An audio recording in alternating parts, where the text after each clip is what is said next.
touched on the loss and damage negotiations that was actually completed. I wouldn't say recently, but I think that was something that the Pacific Islands have been working on. As far as the actual sort of negotiations and agreement that was actually agreed during the last meeting, how satisfied or how, I guess, the countries in the Pacific are satisfied as far as the actual negotiations that took place? And what are the implications for us, and how is that going to be, how can we take advantage of that, that particular negotiated aspect of the loss and damage in order for us to really utilize the resources to help adapt to the effects of climate change? Okay. At present, the climate change negotiations are becoming extremely crowded and extremely complicated. So, for example, under climate change finance, there are now 19 agenda items that have to be covered, not only by individual countries, but also the sort of technical working group on climate change finance. In addition, climate change finance does come up in different thematic areas. So you might have the need for somebody with climate change finance capability to be present when we're negotiating on technology, or when we're negotiating on research and systematic observation. So all of it comes back to the constraints that the region has. We have to work together as a group. We have to trust each other that even if your own country can't be in the room, you have to put that trust in those that are, that they will represent your best interests. It's a challenge, and it's something that we've been grappling with for a number of years as to how can we best bring in the necessary capacity. How can we build up the skill sets that are needed for not only negotiating, but also negotiating in such a way that the outcomes are useful, are meaningful to the Pacific. This is particularly the case with loss and damage financing, where we've been trying to find ways of putting forward ideas that can actually work in the situations that the countries in the region face. So one example would be around utilizing existing sector plans in the countries to have that as the entry point for analyzing what are the key risks in your country. Where will you most likely be facing loss and damage? And what are the sort of strategies that, if you had the resources, if you had the funding, could those strategies be put in place, and could they actually help you avoid the worst loss and damage, or perhaps enable you to rebuild or to build more resilience in that particular sector? So I hope that answers your question. Thank you. Mr. President, if I may, I know you just said it's complex. I think it's sort of intended to be that way, that we won't be able to see. But I was wondering if are leverage points for the Pacific Islands to kind of twist the developed countries, namely United States, China, Japan, and others. And I say this because I think they all want something in the Pacific Islands. I mean, they want the fishing.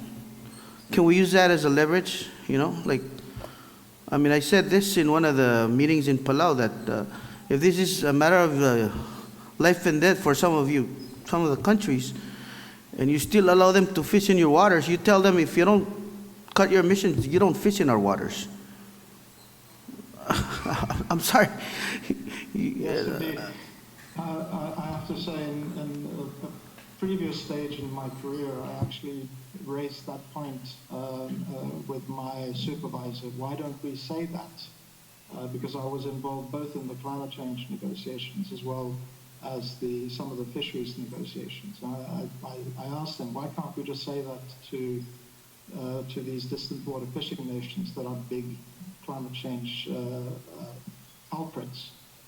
It was, at least at his level, decided that was too politically sensitive. But I think as parliamentarians, I think you do have that opportunity to at least voice it as a point that the countries who are polluting the most come to the region to fish for our tuna, and they're benefiting from that. At the same time, they're creating a situation that puts that resource at risk from ocean acidification, from sea level rise, from increased temperatures in the oceans. All of that is going to put the tuna stocks at risk. So there really has to be that sort of, how shall I put it, we need to connect the dots, if you like. But it's difficult for me as a technical person to make that suggestion now.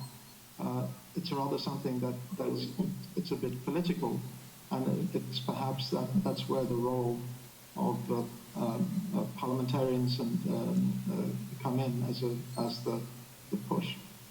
There are other areas where the Pacific could also utilize its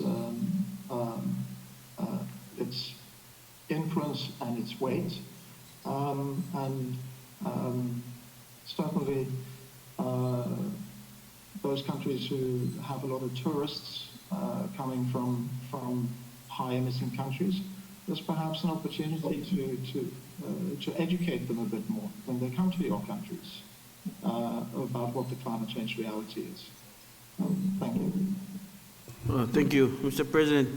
Thank you. And I yield back. I just wanted to say that I think this body should really seriously consider putting strong language into encouraging our respective governments in really utilizing leverage points on how we can really get some concrete actions. I mean, it's all rhetoric that we've been doing, and we keep talking about this issue, and I don't think we're really moving anywhere other than coming here and talk about climate change and how it's so critical that it's going to affect our very livelihoods, and yet we sort of put money ahead of our very own livelihoods sometimes. So thank you, Mr. President. I yield back. Thank you very much, Senator Sionpak. Yeah, you're right. This assembly should really consider it seriously. I think that's another proposed resolution. Yeah, if I may. Any more questions? Okay, Chair recognizes the RMI, the Honorable Speaker Keddy. Yeah, I think, Espen, can you hear me? Yagoy and Kumoltada, can you hear me? Okay, yeah. So first, let me invite you as the advisor for the climate change in the SPC, and the SPC to join us in the opening of the new parliament in January. So you can come and brief all the new parliamentarians after the election in November. But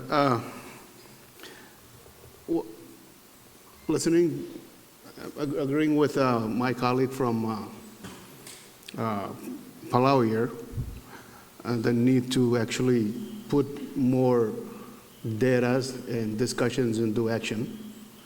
This is the battle of the century, if you want to call it that. We call it an imminent threat to our island nation, ocean nation like ours, all of us here. Then we should literally consider this battle of the century. If we keep referring to it as a imminent threat to us. So what are your thoughts of perhaps these are the lawmakers of the region here? Perhaps if we can strike an MOU of some sort or MOA with UNSPC and utilize your resources and expertise to perhaps be an advisor to the body. I think it's something that we should pursue. So the efforts that you do at the SPC, instead of sporadically doing it on that island, the next island, and something else and different on the other islands, we all work in unison as ocean island countries like ours to be on the same boat. So if I may perhaps suggest for us at the APIL to maybe look into strike an agreement with the of some sort, formalize a relationship with SPC to work with us on this climate change issue. It's an issue that we have to really tackle, as Palau said, in more action-oriented steps rather than continue to discuss this. So what are your thoughts, Aspen? Let me know. Amol, thank you again. Thank you, Speaker. Thank you very much for that. I think, let me give an example of how SPC is trying to work with the region to put a little bit more force behind the arguments. So SPC has been working with Marshall Islands for some years now on developing a three-dimensional inundation model, which at the moment it's largely focused on Laura in Madurato. So it's a three-dimensional model that shows Laura as it is now today. It shows where the buildings are. It shows where the schools, the church, the hospital. It shows where the freshwater lens is. It shows where there's agriculture production happening. And then we go through different scenarios for what would it mean if you get a 1 in 10 year event now? What does it mean if you get a 1 in 25 year event now? And what about a 1 in 50 years? And then we add sea level rise to those models. And you can quickly see that under higher sea level rise scenarios, the 1 in 50 year event becomes a 1 in 10 year event. And that's a very dramatic visual that we've been utilizing to great effect. We've also trained Marshallese officials in setting up that model. And in fact, the team from the climate change envoy went to the International Tribunal on the Law of the Sea and presented the model there. A team from RMI is also going to go to the International Court of Justice to again present that model. And this is on the one hand, it's a very effective visual demonstration that climate change is real, and this is the type of impact that it will have on small island countries. But it's also an important capacity building exercise, because for a lot of people, the idea of a few centimeters of sea level rise is kind of it sounds sort of academic. And it isn't real until you can actually see and feel it. And that's exactly what that three-dimensional model is doing. So I know we have to do more. We have to do much, much more. But we don't have unlimited resources either. But we're certainly trying our best to work with the countries in the region to assist as much as we can. Thank you. Come on. Thank you very much, Ronenberg. The chair continues to recognize a delegate from the Republic of Palau.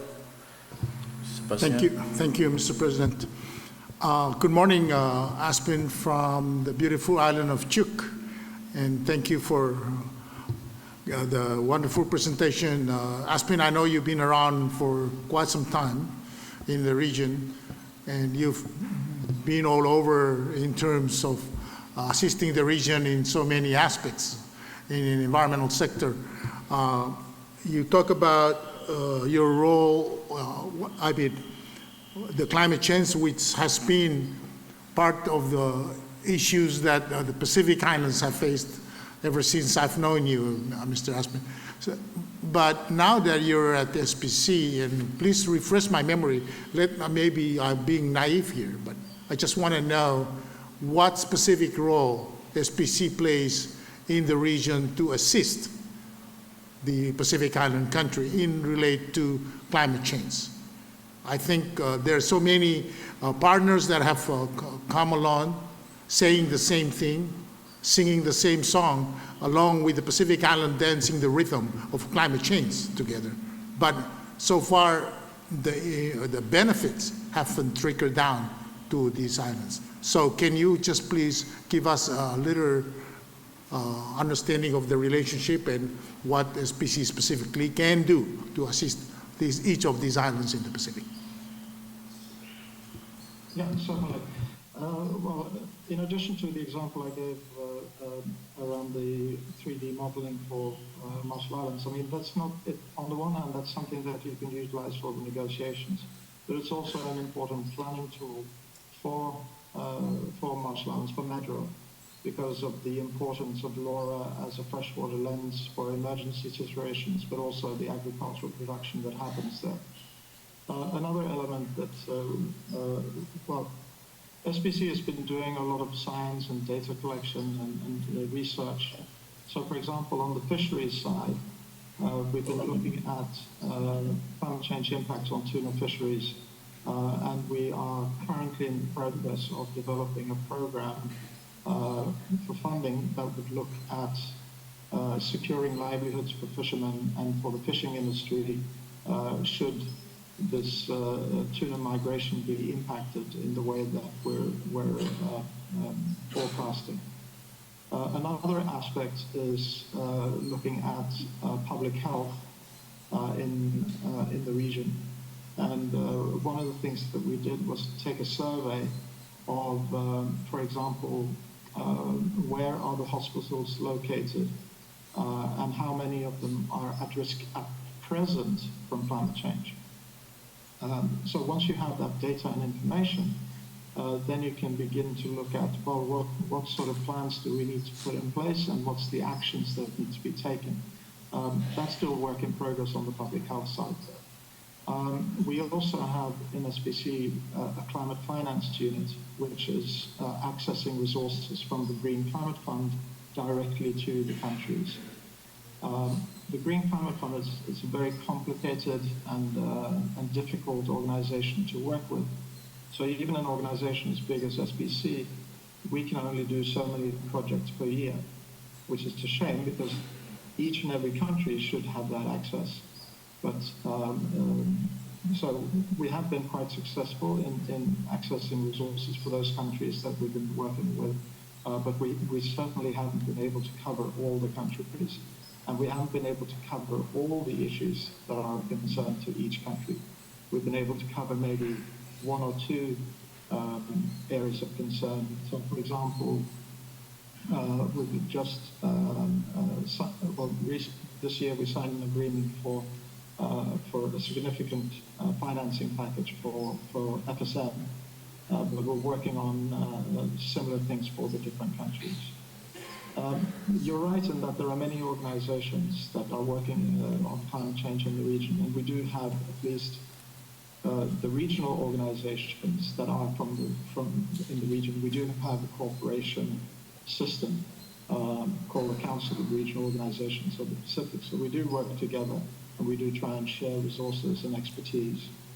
The difficulty in the past has been that a lot of the SPC activities have been happening within the sectors without sharing more broadly.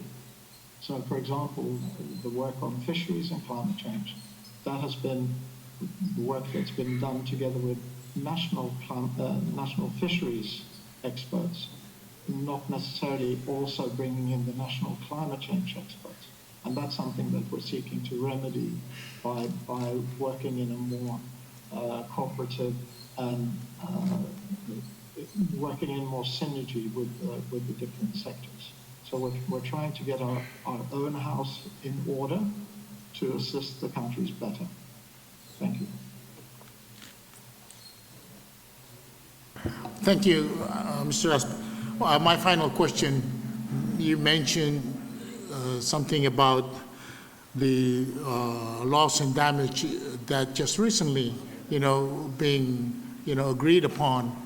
And, considering the low-lying islands of the Pacific Islands, many of them are, disappearing. What's the timeline in terms of be able for the Pacific Islands to actually able to access the benefits derived from the loss and damage concepts? Well, that's certainly a very big question on people's minds. We recently had a preparatory meeting in Samoa for the upcoming conference, and that was one of the issues that was very strongly voiced by many countries in the region. But what's the point of establishing a new finance mechanism on loss and damage if we can't access it? So that's one of the key priorities being put forward, is that the fund has to be responsive to the needs of the region and at the speed at which it's needed. The current situation where, let's say you are applying for a green climate fund project, that process may take you 2 to 3 years. The fastest that we've been able to access is 1 year. And that's SBC working full-time, everything, all hands on deck working to get that, and that took 1 year. So that's one of the fastest project disbursements that's happened. But that's not going to be good enough if you're facing an immediate threat, something that I'm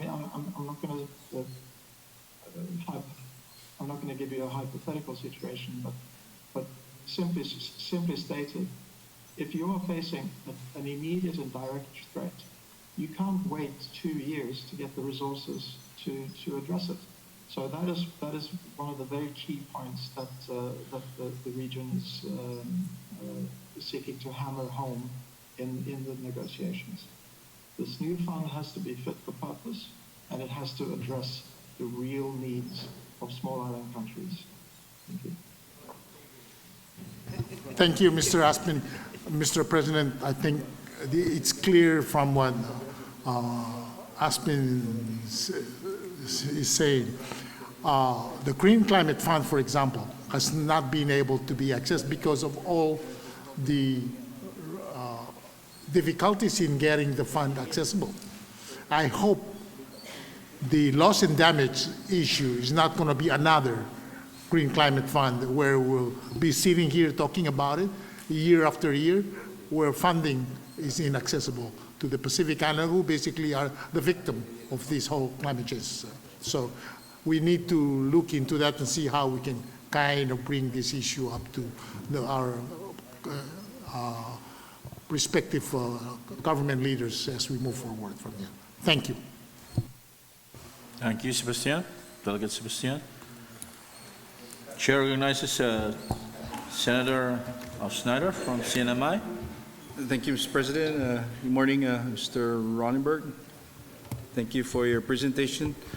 I'm certain that you've provided so many technical assistance based on what your presentation is, but because most of us in here are, or all of us in here are members of the legislature in our respective regions, has there been any policy recommendation that you've brought forth to an organization in the Pacific that have actually becoming a policy now that is being rendered in island nations?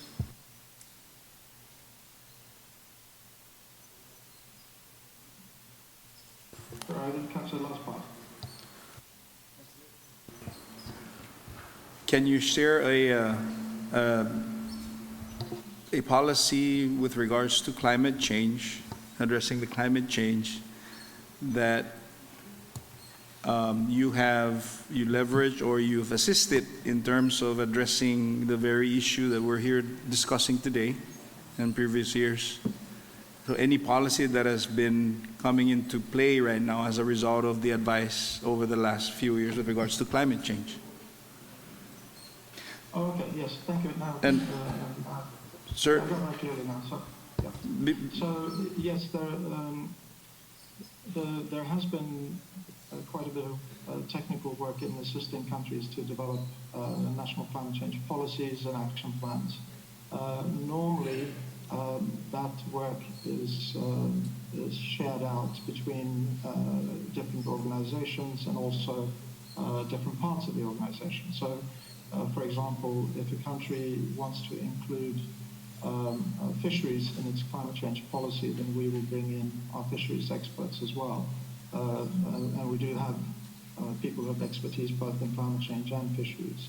So we've assisted quite a few countries with that sort of policy development over the years. We assisted countries with developing their submissions to the Paris Agreement back in 2015, and then subsequent to that in 2020. It was more of a challenge during COVID years to assist countries, because a lot of the times,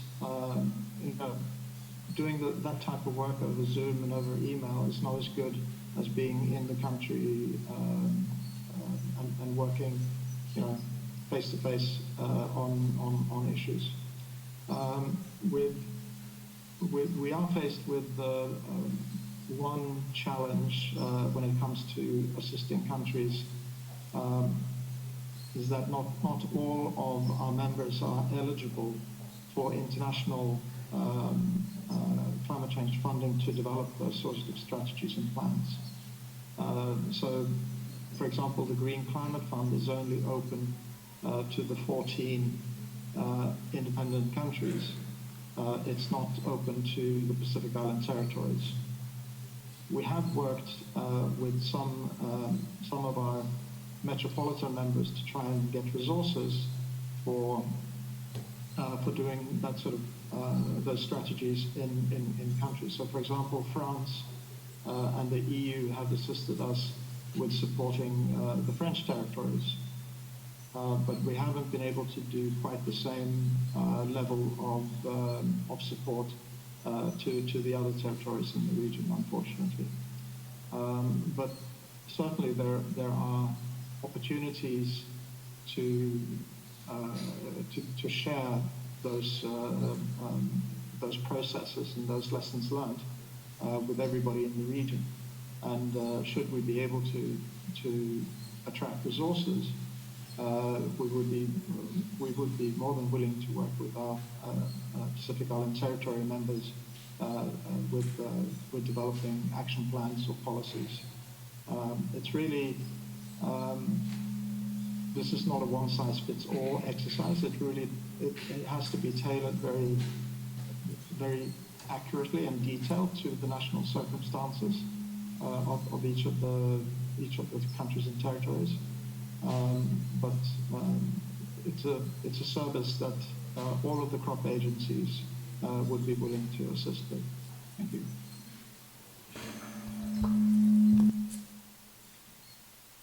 thank you. Thank you for your.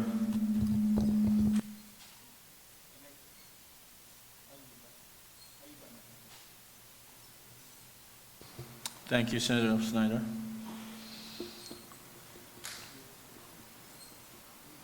Any more questions? Is there any problem with our system, IT? Short break?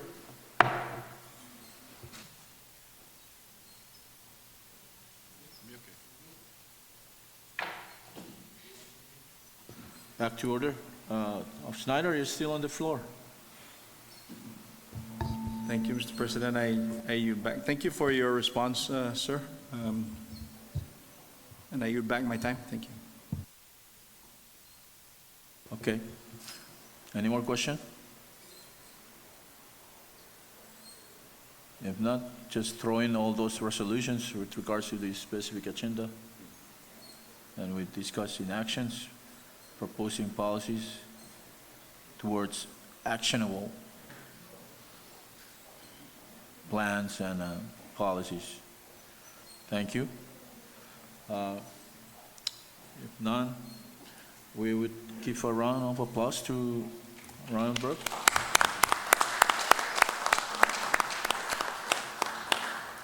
Thank you very, very much for the opportunity to speak to you today, and I wish you a very successful and fruitful meeting, and I do hope that you are able to develop some actionable points that you as a group, as representatives, can bring forward, and we will certainly pay close attention to the outcomes of your meeting. So thank you very much, and I wish you a continued successful meeting. Thank you so much, Aspen, for taking out your time with us. We really appreciate it. Thank you so much. We'll meet you again soon. Okay. Thank you. Thank you.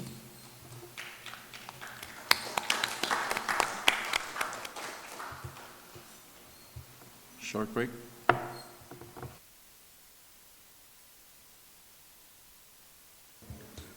And setting objective for all of our nations that they will tackle each year and report back to us. I know I don't know why the structure is like this, but they usually report to the executive branch. But legislatures are another branch, actually the first branch of the country's government. So they really should work with us. You know, they've done a lot in the Marshall Islands, and we appreciate that, but I think if we want to battle this together as, you know, APIL, as ocean nations, which all of us are, we should formalize some sort of agreement with them where they're obligated to report to us, and then for us to set some goals for them to accomplish for us.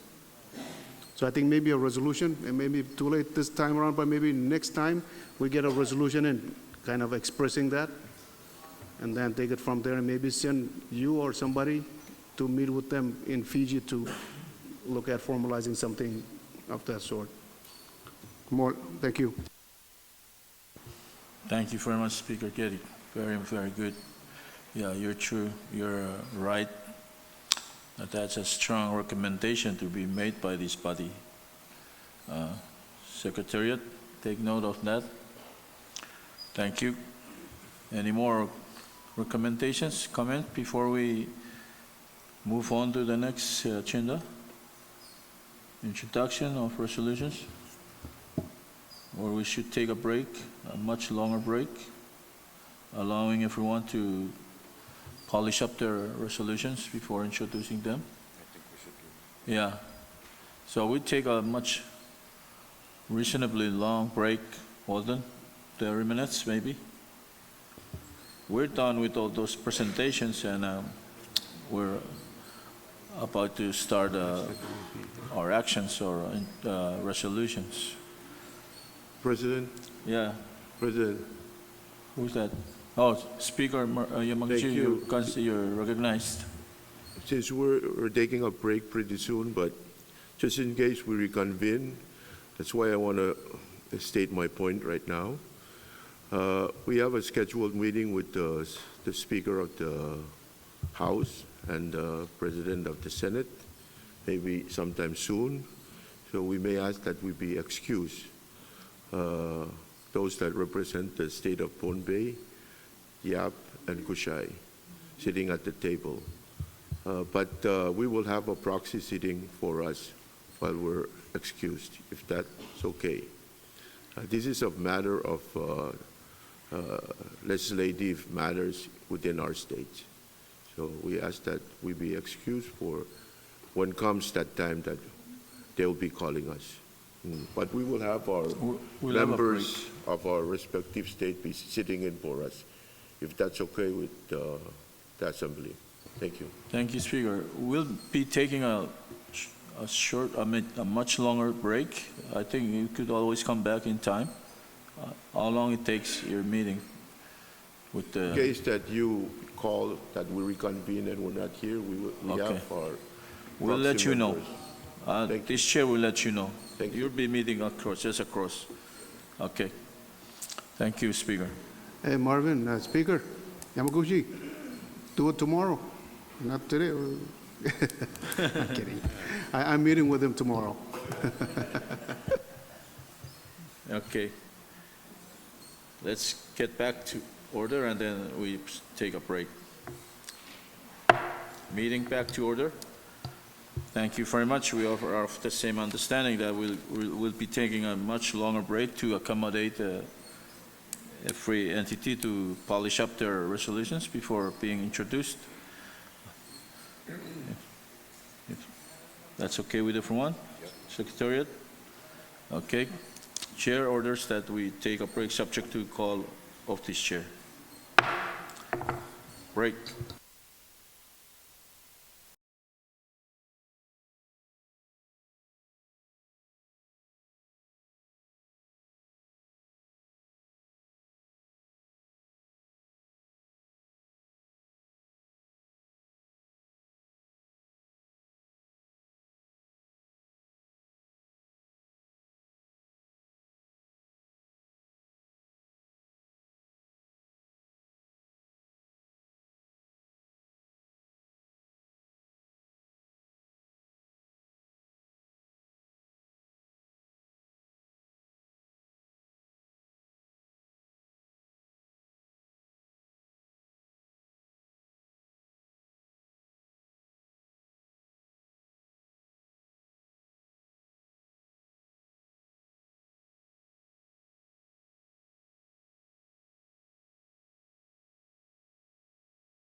start out on these ones. What do you think, Delegate Danita? What do you have in mind? Do you agree that we move on with these ones? You know, kind of break the ice and then break, wait for the others, and then start again. You know, it's within our own backyard, whatever. We can do whatever we want, depending on the resolutions coming in. Vice Speaker. Thank you very much, Mr. President. I think in the effort of time, and I know that there are more resolutions being done, if we take the time to start disposing of each of them, especially those that are congratulatory and extending an appreciation to that, maybe those are non-debatable or non-controversial.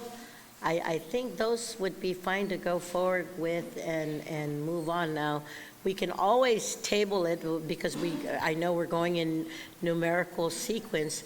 If something needs further discussion or there's a debate on it, then we can always just table it until the next one. How does that sound? But I'm in support of start disposing of the resolutions immediately, especially because we've got a lot coming in and we still got a full schedule.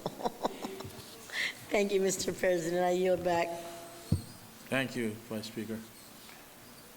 I think that's a very, very good idea. Because we're going to dispose this in front of us and then always take a break, wait for the others, and then, okay? Any more question or comment? If not, then we can start now. Secretary, you ready, yeah?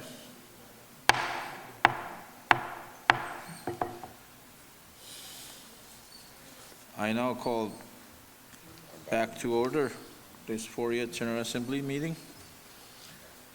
As we understood during recess that we go on and start disposing these resolutions in front of us already. So I'll turn the call on my beautiful secretary to have this chamber. Secretary. Thank you, Mr. President. We have 6 resolutions so far, and the first resolution is APIL resolution number 40-GA-01, expressing gratitude to the member jurisdictions of the Association of Pacific Island Legislatures for assisting the island of Guam in restoring utility services to the people of Guam after the devastation of Typhoon Mawar. And this is introduced by Senator Tina Muna Barnes, the island of Guam.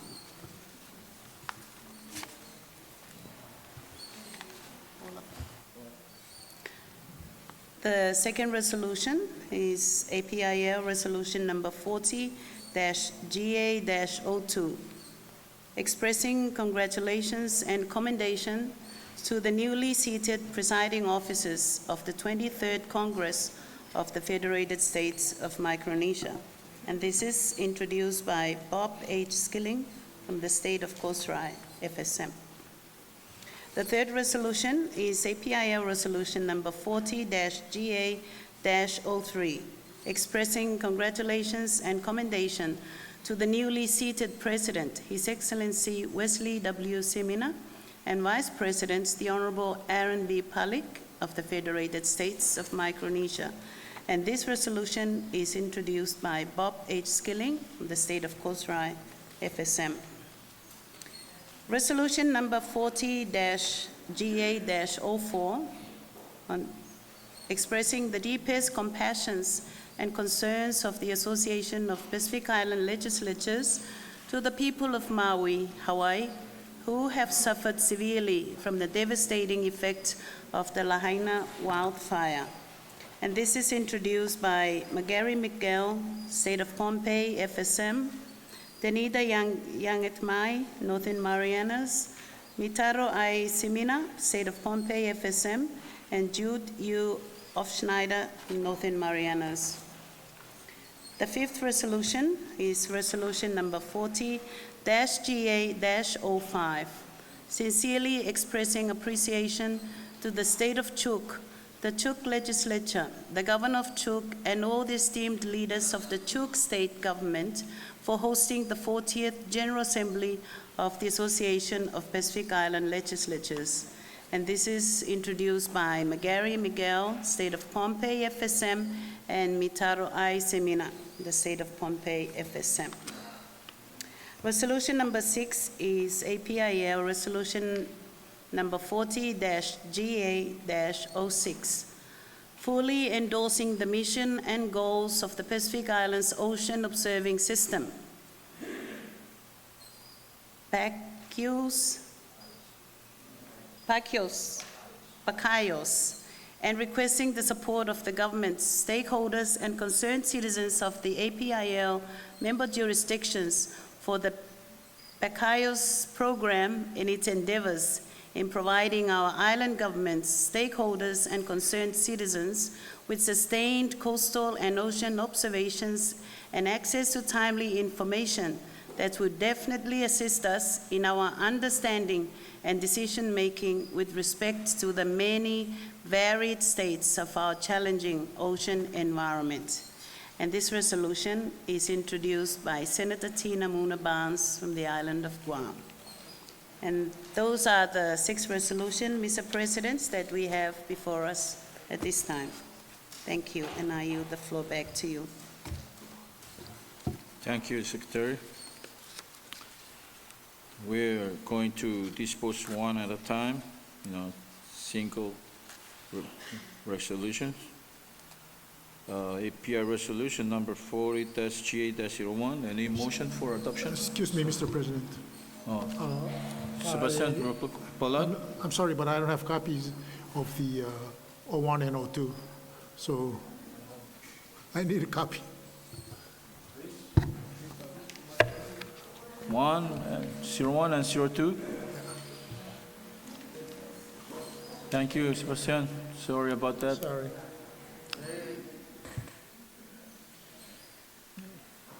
Meanwhile, any motion moved and seconded? So moved. Seconded. API resolution number 40-GA-01 has been moved and seconded for adoption. Time for discussion. Thank you. Territory of Guam, Madam Senator Tina. Thank you, Mr. President. And as our colleagues know, the island of Guam was declared in a state of emergency earlier this year, May 21st, 2023. On the evening of May 24th, Typhoon Mauer struck our beautiful island and literally left our island ruthlessly devastated from the typhoon, leaving a lot of mess from our landscape to our congesting our essential routes and jeopardizing the safety of our island residents. And though our island of Guam was literally working fast to recover, our utilities were really struck hard.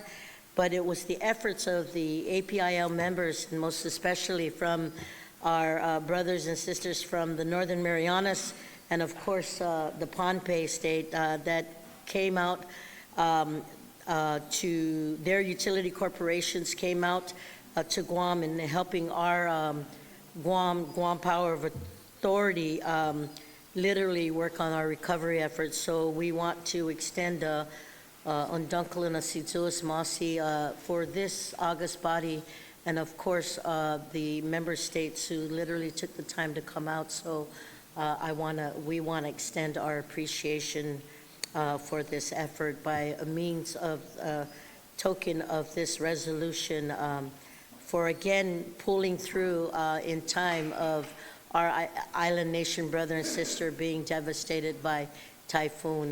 And we pray that it doesn't happen, but you know, we always have to be ready because nature hasn't always been too kind to our islands. But we know that with our island and brother and sister spirit always coming together in time of need, we know that we will continue to be resilient and pull through. So I offer this resolution 40-GA-01 on the floor for full approval.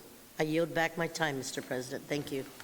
Thank you, Delegate Tina, for your leading explanations and everything on the resolution number 40-GA-01. Any comment? Chair recognizes Senator Snyder. Mr. President, I too would like to express my support with this resolution, as what our good Vice Speaker from beautiful island of Guam has eloquently expressed during her comment. Basing our experience also not too so distant future when we had a pseudolore that devastated the northern part of Saipan, majority of Saipan in 2018, and then just recently, in 2015, and then 3 years later, 2018, the southern part of Saipan and the highland of Tinian, and then of course we held our breath really in this last one.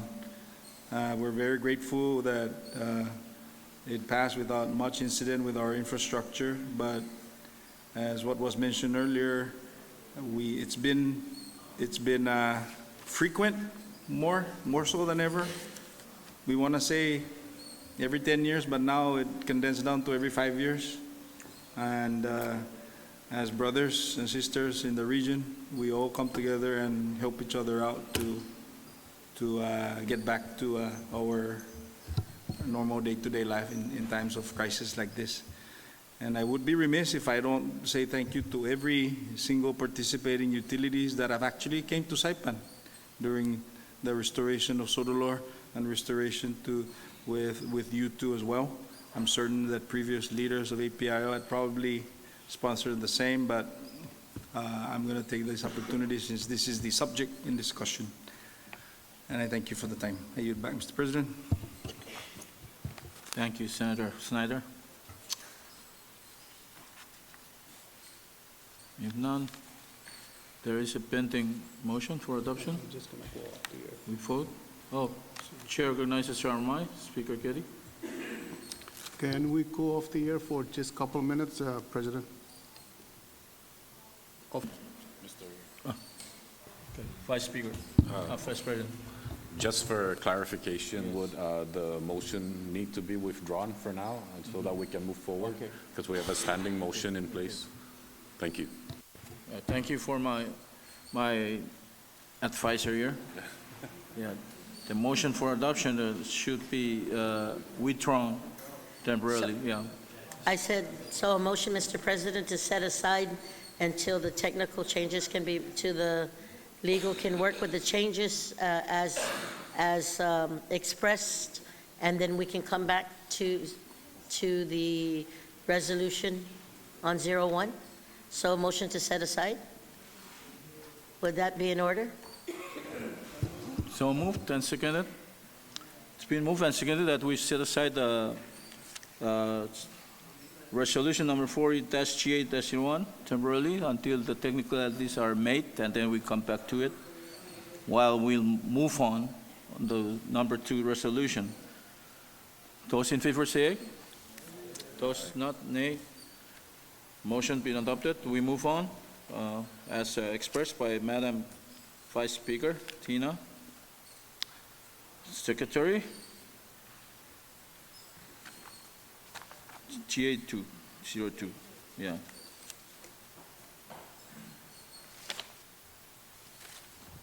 Okay. You don't have to read that. Read it. Read it out the title. Okay, APIL resolution number 40-GA-02. expressing congratulations and commendation to the newly seated presiding officers of the 23rd Congress of the Federated States of Micronesia, introduced by Bob H. Skilling from the state of Coast Rica, FSM. Thank you. Motion for adoption?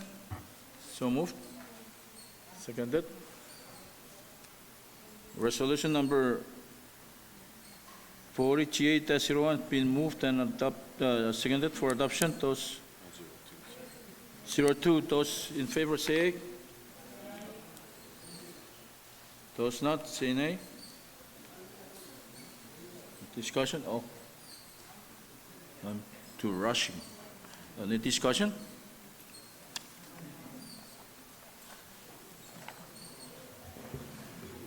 Already been adopted, but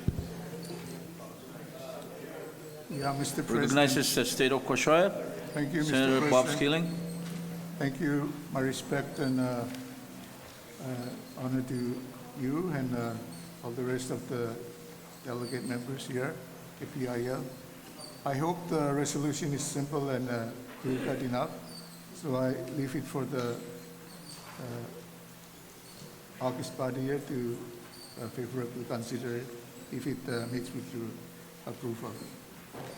This is patterned after a resolution that was adopted by the Coast Rica legislature earlier, and we just want to bring it to be considered at this level. Thank you very much.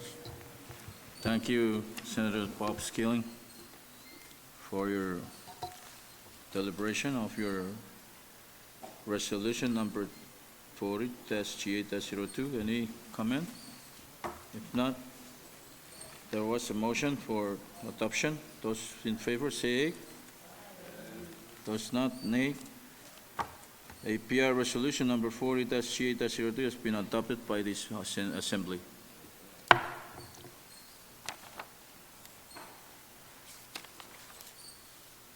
Secretary? The next resolution is a PIL resolution number 40-GA-03, expressing congratulations and commendation to the newly seated President, His Excellency Wesley W. Semina, and Vice President, the Honorable Aaron B. Palik of the Federated States of Micronesia. This is introduced by Bob H. Skilling, the State of Coast Rica, FSM. Thank you. Any motion for adoption? So moved and seconded. Discussion? It's open. The chair continue recognizing State of Coast Rica. Mr. President, thank you again. This resolution has apparent here is tailored after the same context of the recently adopted one. So I leave it for the members to, if you feel that it will be okay on its own or to be combined with the previous one, I leave it for your deliberation. Thank you very much. And thank you, Bob. But they're almost the same, these two resolutions, but not necessarily the same. These are specifically the president and the vice president in one, and the others general leaders of the new nation, the new leadership, if I may, if I'm not wrong. Any comment to that? If not, there was a motion. Those in favor say hey. Those not, nay. Motion been adopted. Resolution number 40-GA-03 has been adopted by this body.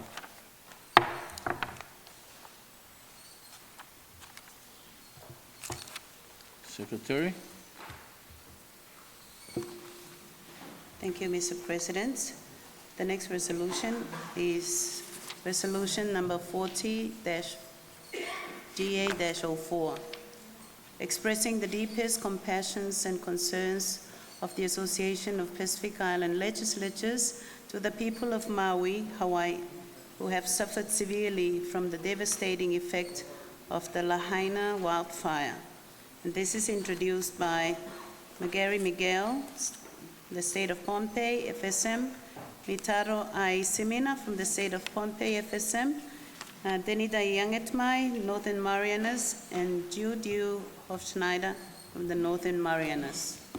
I yield the floor back to you, Mr. President. Thank you, Secretary. Any motion for adoption? So moved and seconded. Discussion open. This chair recognizes the state of Pohnpei. My respect, Delegate Mikel. Mr. President, may I yield the floor to my brother and sister from the beautiful Commonwealth of the Northern Mariana Islands? Okay, floor has been yielded to the CNMI delegation. Chair recognizes CNMI. Thank you, Mr. President. Kalangan, my brother from Pohnpei. Yes, thank you all, because this is very important, as we all have friends and families who are also staying in that area, Lahaina, and they are going through this suffering because of the wildfire, and thank you. Yes, this is a very important resolution. Thank you.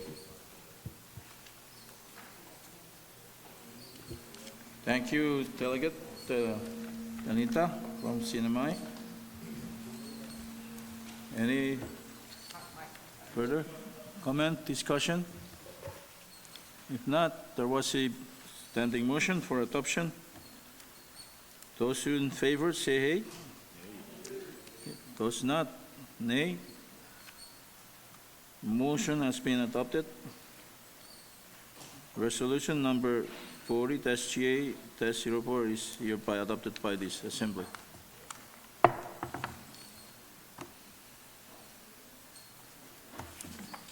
Secretary? Thank you, Mr. President. The next resolution is number 40-GA-05, sincerely expressing appreciation to the state of Chuuk, the Chuuk legislature, the governor of Chuuk, and all the esteemed leaders of the Chuuk state government for hosting the 40th General Assembly of the Association of Pacific Island Legislatures. This is introduced by Magary Miguel, state of Pohnpei, FSM, and Mitaro I. Semina from the state of Pohnpei, FSM. Thank you. I yield the floor back to you. Thank you, Secretary. Any motion for adoption? Mr. President, I move for adoption. Moved and seconded. Discussion open. Can I, Mr. President, Chair recognizes the state of Pohnpei, Mitaro. on behalf of my colleague, Honorable Magary Miguel, I think the resolution is self-explanatory in its intent. And I ask for, if they have deliberation and discussion on this, I will let the body do that. Thank you, Mr. President. Thank you so much, Senator Simina, for thanking our state of Chuuk for hosting this assembly. Chair recognizes RMI, Speaker today. yeah, I'll just be very brief. Thank you, President. Wholeheartedly support this resolution, but since these are records that will be visited every now and then by our citizens, I think the resolution as such should be endorsed by every member present. Although it's expressed that as APILs, but so when students of, our jurisdictions or others looking at the files, I hope they don't question the fact that all of us were here enjoying the same treatment, but Pohnpei is the only one saying thank you. So, but as we've expressed during the meeting, we really enjoy the stay here in Chuuk, and we thank the leadership. So if that the original can be circulated for us to affix our signature on it, but I fully endorse the resolution. Thank you, Speaker. I agree with you. But President, the floor recognizes you. that's The our chair. for all of us to sign. But because Pohnpei is the closest place to Chuuk, we sign it and introduce it first. Sorry for the advance movement. Thank you. Thank you, Makari. Chair recognizes Sinamay. And I thought we were brothers. So I too, on behalf of the CNMI delegation, want to thank the state of Chuuk and everyone else in Chuuk. We have been enjoying ourselves and contributing to the economy. Thank you. Thank you, Madams Danita. Yeah, I just wish to acknowledge the sentiments by my speaker. Thank you so much. But I wish to have the state of Chuuk to reiterate and express acknowledgement of these thanks.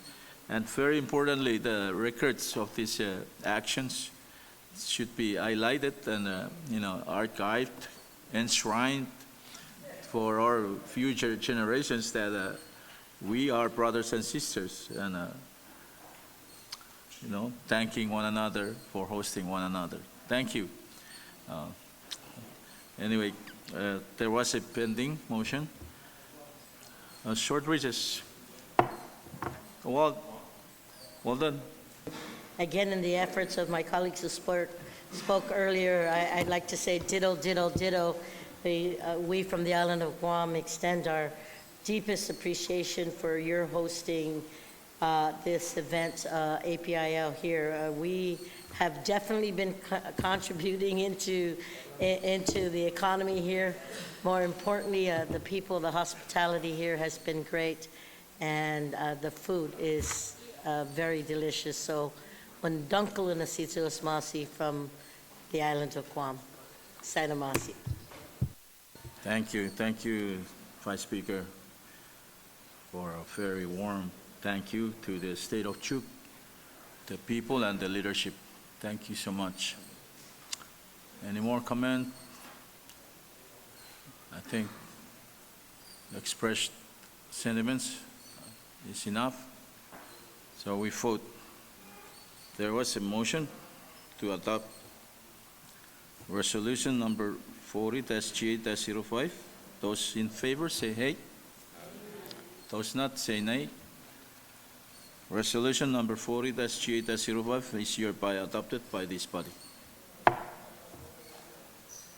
Secretary. Thank you, Mr. President. The next resolution is number 40-G8-06, fully endorsing the mission and goals of the Pacific Islands Ocean Observing System and requesting the support of the government, stakeholders, and concerned citizens of the APIL member jurisdictions for the PACIOS program in its endeavors in providing our island governments, stakeholders, and concerned citizens with sustained coastal and ocean observations and access to timely information that will definitely assist us in our understanding and decision-making with respect to the many varied states of our challenging ocean environment. And this is introduced by Senator Tina Muna Barnes from the island of Guam. I yield the floor back to you, Mr. President.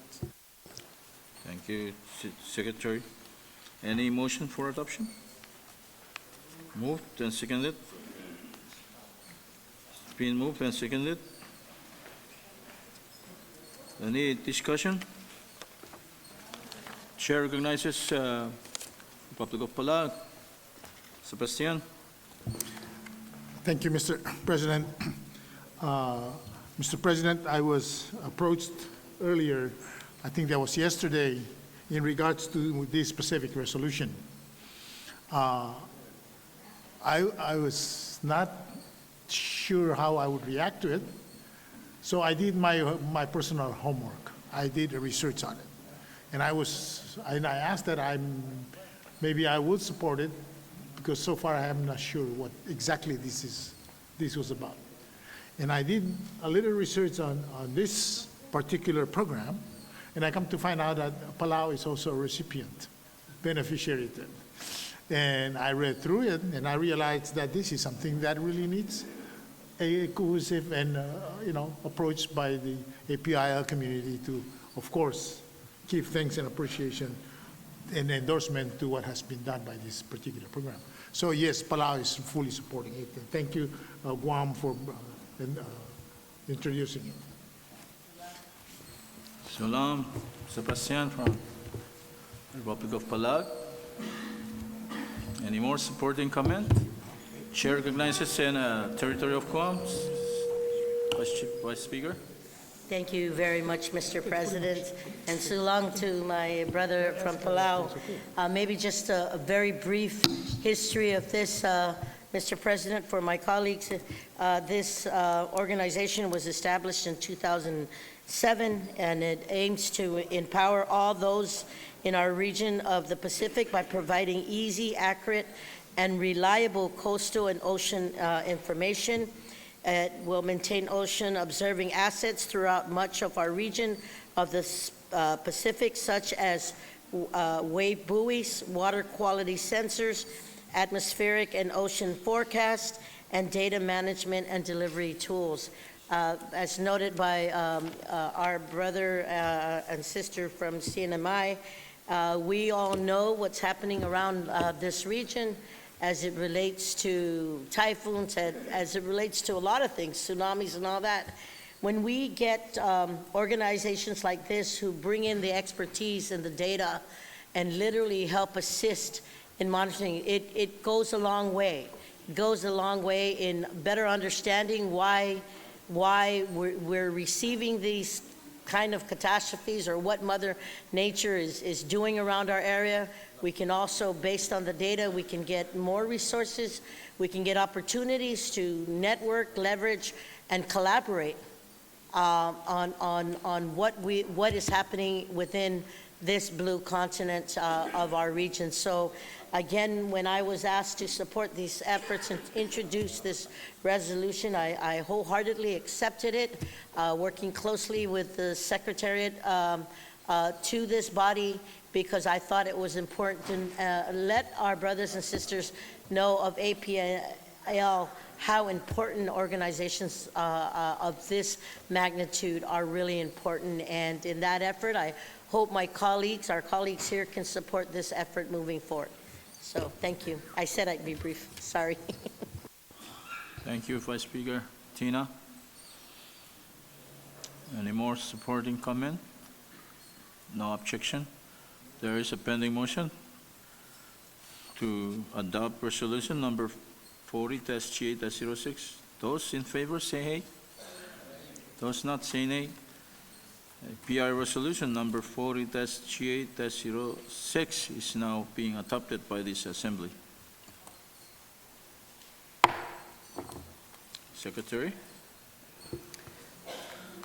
The next resolution is number 40-GA-07 to improve access to the Pacific Power Association's resources and expertise. And this is introduced by Representative Denita Kayangetmai from CNMI and Senator Jude U. Hofschneider from CNMI. Thank you. Short break. I don't have copy.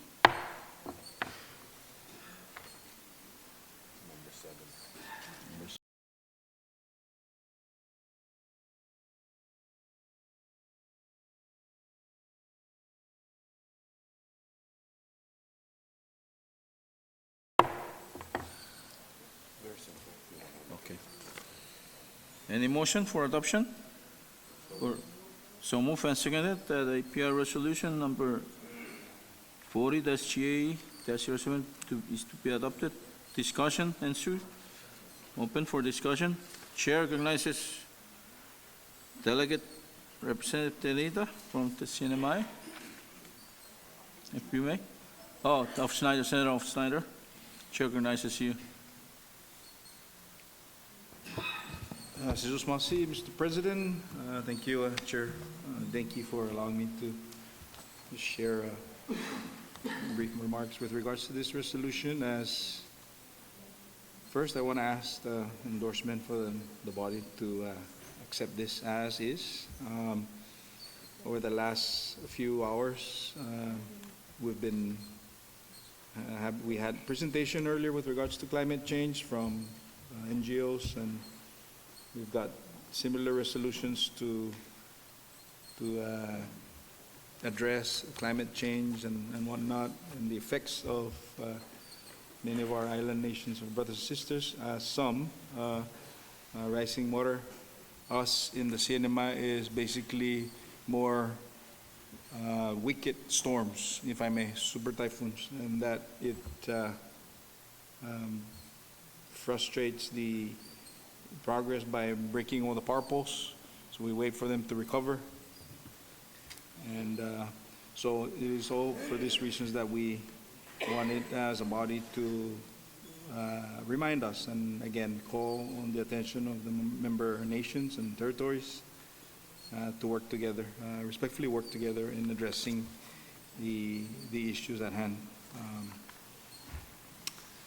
I'm going to yield to any other members if they want to add some more. But thank you, Mr. President, and members for the time. And I yield back. Thank you, Senator Snyder, for your discussion. Any comment from gentlemen, ladies, supporting, objecting? None? Those in favor say yes. Those not, nay.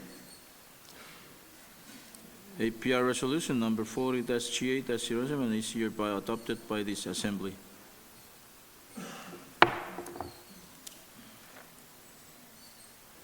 Secretary.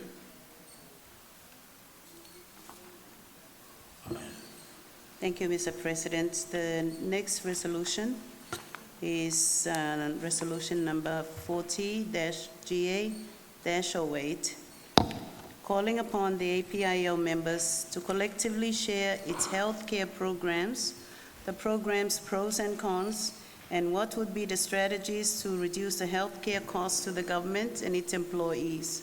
In addition, consider the TRICARE health insurance provided by the Department of Defense. This resolution is introduced by Representative Denita K. Yangetmai from CNMI and Senator Jude U. Hofschneider from CNMI. Thank you, Mr. President. Thank you, Secretary. Any motion, any adoption? So moved and seconded that APR resolution 40-G8-08 be adopted. Discussion? Chair recognizes Representative Denita. Thank you, President. Everyone, this is in line with what I was talking about yesterday, that we all collaborate, we all help each other out. So for this one, we really need to get together and to reduce the cost of health care. So we need to get together, discuss, before we leave the island, we have to meet at the truck stop. And then also consider TRICARE, which is the Department of Defense insurance.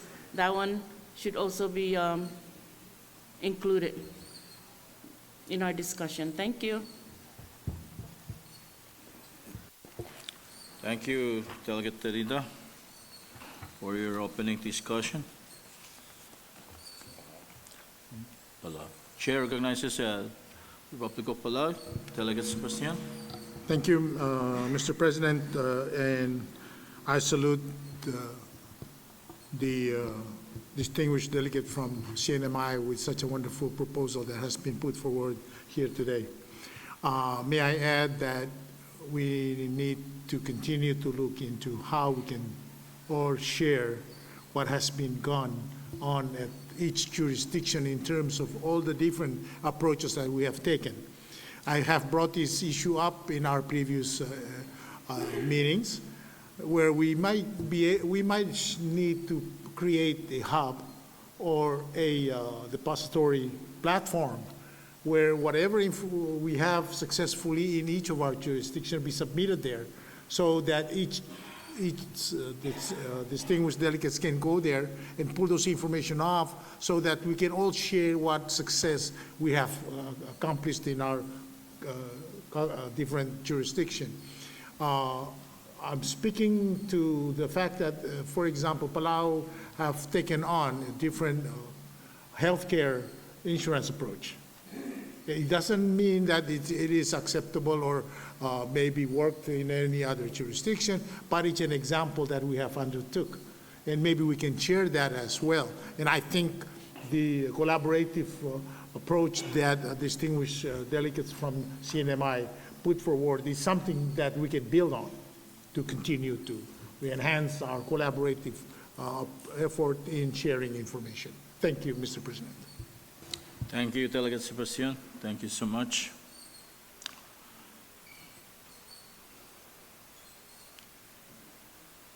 Who else? Or am I? Guam.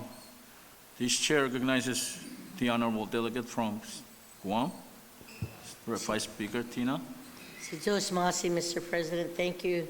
I too join in the efforts of supporting this concept and very bold move. I wish this topic was brought up yesterday in front of our ambassador to see how they could network with our island nations to look at programs like this. We all here in the islands know that medical insurance and costs to just protect the health and welfare of our children and our families is really, really exorbitant. I personally have had to go leaps and bounds to try and keep a loved one alive, and it unfortunately works for some and not for others, and the amount of money that needs to be paid. And when you see a program like TRICARE that has been very successful in the military arena with the Department of Defense, and what the premiums are paid by the federal government versus the local government versus the recipients itself, the insured, I want to say that I too salute my hands to them and really want to see how we can do it. I know that Palau has worked a very successful program with something similar to universal health care and others to that effect, but I think that if we can have a mechanism like this put in place, it would mean lower premiums. I know that some of the other insurance carriers within this region might not be very, very happy, but we are a part of America. And in the efforts of supporting this, I want to say I salute you and I support these efforts. So thank you very much. I join in supporting this resolution, Mr. President, and I yield my time back. Thank you, Madam Vice Speaker. Before we move on discussion, may I cut in? Please disrupt our discussion for an honorable indulgence of your attention. May we really recognize my President of the Senate, who just arrived yesterday. The Honorable Arnold P.H. Coney is out there in the gallery. Thank you. Welcome home, President. Thank you. Chair recognizes the Republic of the Marshall Islands. Speaker Kitty. Thank you, President. Great to have our Senate leader gracing us in this auditorium. Thank you, sir, for joining us. Hope you had a good visit by our PIDB team to your office this morning. I'm not sure, perhaps one of these days Walton can brief us on, there was, I believe, a sponsored trip by APIL to the Philippines to one of our delegates from Guam to look into the health care. We were trying to put together a plan that all of the jurisdiction can join. And the objective was to ensure that we provide health care insurance for our folks in a lot cheaper manner when we put all our, stakeholders in one pot. I'm not sure what transpired from that. I wish I had more time to look at what I really am. I don't know what TRICARE is. I'm going to go back home and take a good look at it. But if If there's any report, maybe if you're ready to share briefly, Secretariat, what transpired from that trip, what our initiative when we were discussing the healthcare system in our region, trying to put all our limited funds into one system to reduce the cost. Can I, President, if we can? Thank you, Speaker Katie. That was Taiwan, right? No, Philippines? Philippines, okay. Okay, I refer the floor to you, Secretariat.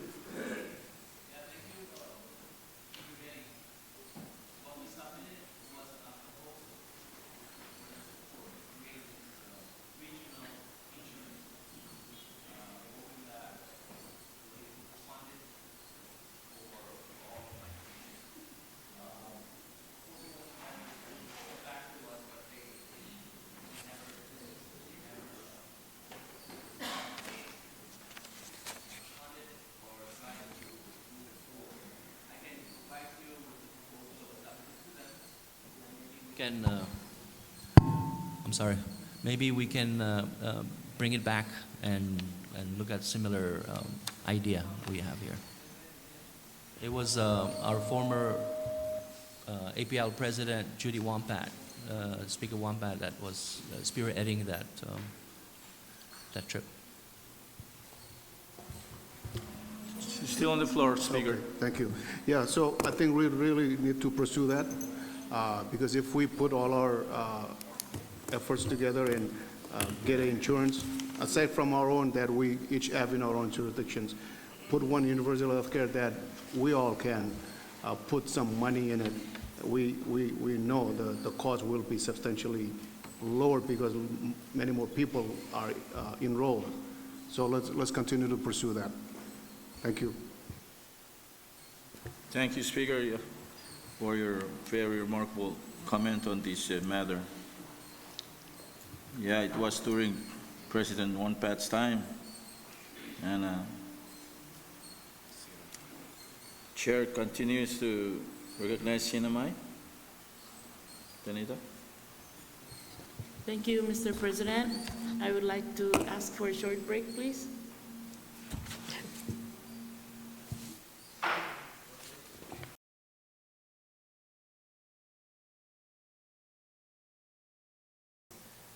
Is a universal insurance program for the military, across the military. You're talking Army, Navy, Air Force, Marines, Coast Guard, Space Force. And in that, no matter where the service member is stationed, they are covered by TRICARE. And if this body wants to adapt that concept and move forward with it, I think it is very, very doable, similar to the TRICARE concept. The details can be worked out later. And I have looked at the population of the Blue Continent across the board and compared it to military in order to reduce the cost of premium to each subscriber. Potentially, from the Blue Continent, we can... Discussion. Our lunch is getting cold at truck stop, and I'm sorry to interrupt our discussion. We can always come back as an unfinished business. So I hereby declare meeting adjourned for lunch. Break for lunch.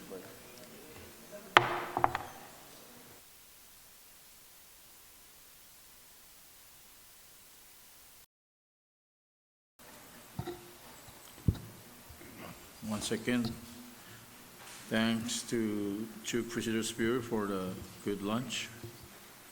Thank you very much, Visitors Bureau, Chuuk. We left off on resolution number, PR resolution number 40-GA-08. That's an unfinished business. I can only order us to previous question. Recognizing this Commonwealth of the Northern Mariana Island.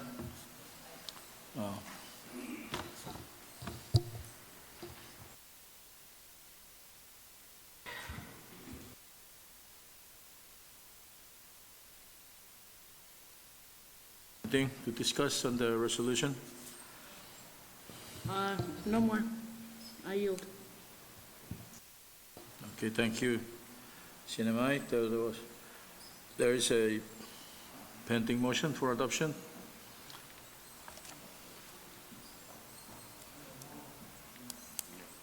Those in favor, we're here to vote now. Those in favor say hey. Those not say nay.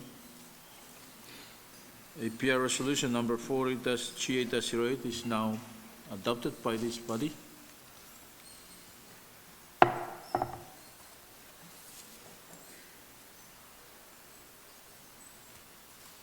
Secretary?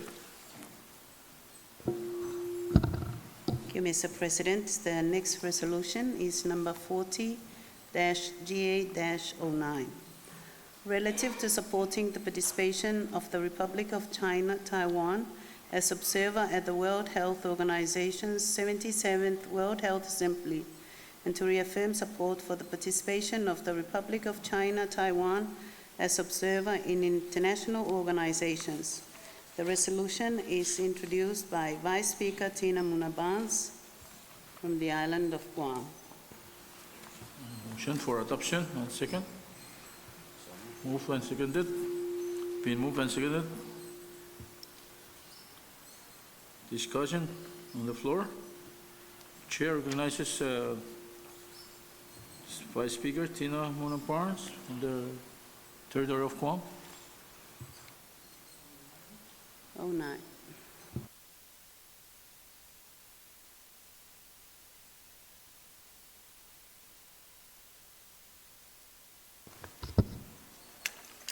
Thank you very much, Mr. President. My apologies for my tardiness. As you know, this resolution is in support of having the Republic of China, Taiwan, to be an observer of the World Health Organization. This August body has done resolutions in the past many years here with APIL, and Taiwan literally has been a great participant, a great partner as it relates to being sister cities with a lot of our island brothers and sisters here in the Blue Continent. I want to say health and disease have no borders, and Taiwan has been exceptional in its achievement in the health arena. They've literally done a lot of medical expertise. They work very well. Their rates in as far as highest life expectancy, their infant and mortality rates compared to other Western countries have been really low. They've been able to help eradicate such diseases as cholera, smallpox, and the plague, and they were the first to eradicate polio and provide hepatitis B vaccinations for children around the region. The list goes on, Mr. President. You know, they've always been asked to be an observer for this World Health Assembly, not like the WHA hasn't done exceptions in the past. We've noted it here on the resolution. I ask that my this August body help the efforts in supporting Taiwan to be a part of being an observer for the WHO with the 77th World Health Assembly. So thank you for giving me the time, Mr. President, and I yield back. Thank you, Vice Speaker Tina, for the lead discussion. Any comment? President. Chair recognizes State of Pohnpei, Vice Speaker McHugh. My humble respect again, in the spirit of Kasilele. I have a very small question in regard to this resolution. Will this resolution lead something good for us all? Yes. To the Republic of PRC and Taiwan? As we all know the situation they're having nowadays, I noticed that some of us is as a diplomatic affiliation with Taiwan, and all the FSM states we have the diplomatic relationship with China. My deep concern is any small thing that will cause problem to each and every one of us. I know there is problem between China and Taiwan. If we're gonna top this, especially the FSM states, as our national government already going with China, what will be happening in the days or years to come? Now here we are in this very beautiful building built by China. Why don't we just leave China and Taiwan alone, not to involve in any matter mentioning this? I humbly ask that. I ask with my good Vice Speaker of Guam, if we can delay this, or Pohnpei delegation will not be part of this. We will stay out, and then the other FSM states, if you want to vote on this, go on, vote on it, but not us. Thank you very much. Thank you, Vice Speaker. Tina, you're still on the floor. Have you anything? Thank you very much, Mr. President, and with all due respect, I can understand his reservations. I want to share with this august body that we have done resolutions to this particular matter as it relates to the World Health Organization. It has nothing to do with governmental politics. It has nothing to do, but for the health and safety for those within the region. Many of us here in this room have had sister city relationships with the Republic of China, which is Taiwan, for many, many years. Guam dates back since 1974. The United States goes back as far as the 1960s.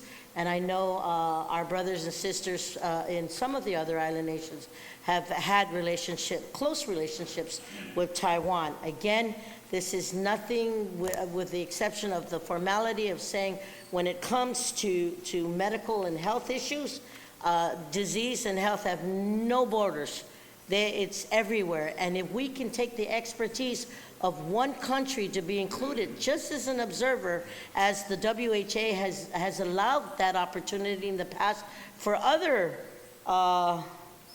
nations that probably have very major concerns, even with some of us here, I think that it's important to show that besides the governmental perspective, that as it relates to health and welfare and safety of our patients, that we should at least consider that. And if, Mr. President, if I may, if you can just allow me a brief moment recess so that I can be able to confer with some of my colleagues to see how we can proceed. Again, I can even ask this Secretary how many times we've done this resolution in the past to support these efforts. Taiwan has been asking for years, and what they've done in not just this region but around the world has been phenomenal. They've always stepped up to the plate to help our island brothers and sisters, and inclusive very much of Guam. And I think it's only fair that just allow me some time to at least sell it. If this was going to be a problem, I would have brought it up earlier, but I think that health should not hold any barriers to supporting those efforts, as any kind of expertise and specialty that can be provided, then that we should be able to support it. Mr. Rodriguez? Can we make sure all the Thank you so much for sharing and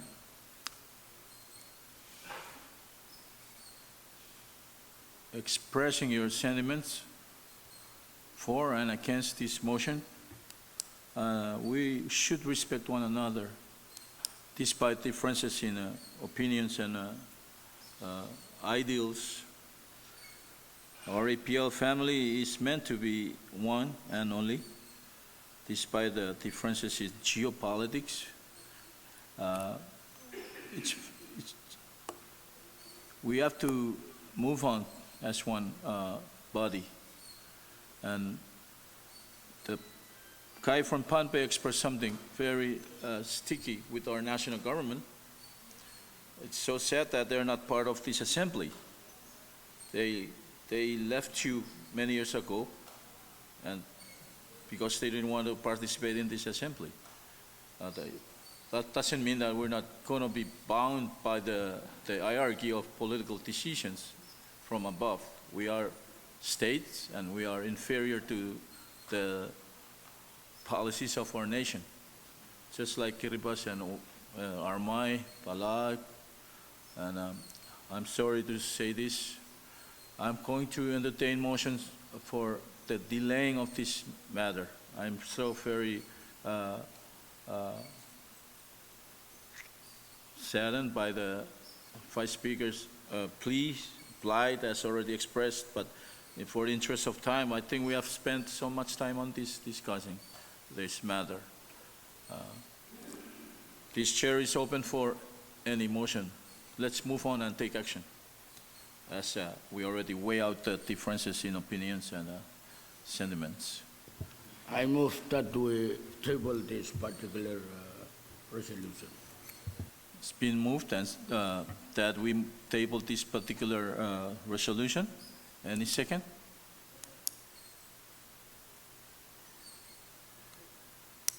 No?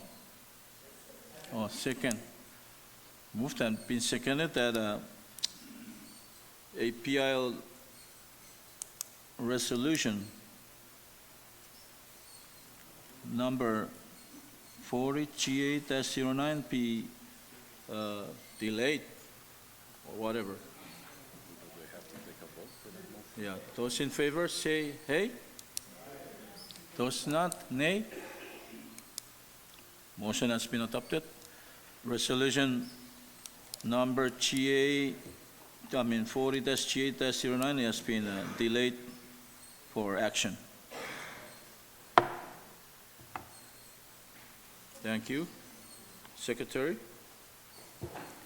Thank you, Mr. President. The next resolution is resolution number 40-GA-10, calling upon the APIL member jurisdictions to engage in regional cooperation and collaboration in finding ways to enhance securities pertaining and relating to sustenance, commerce, and the environment for the betterment of the livelihood of its people.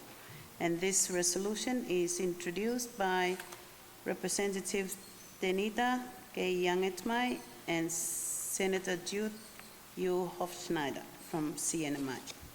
Thank you. Any motion for adoption?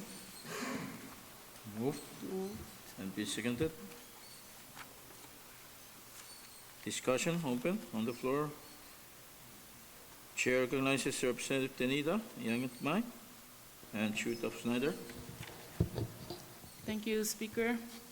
Yes, again, this is bringing us together, to cooperate and collaborate, and it's self-explanatory, and I hope that everyone will agree to this resolution.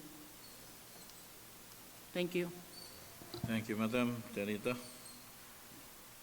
Any more comment? Who's that? Anyone? No one? If none, we vote. Those in favor say aye. Those not, nay. Motion has been adopted.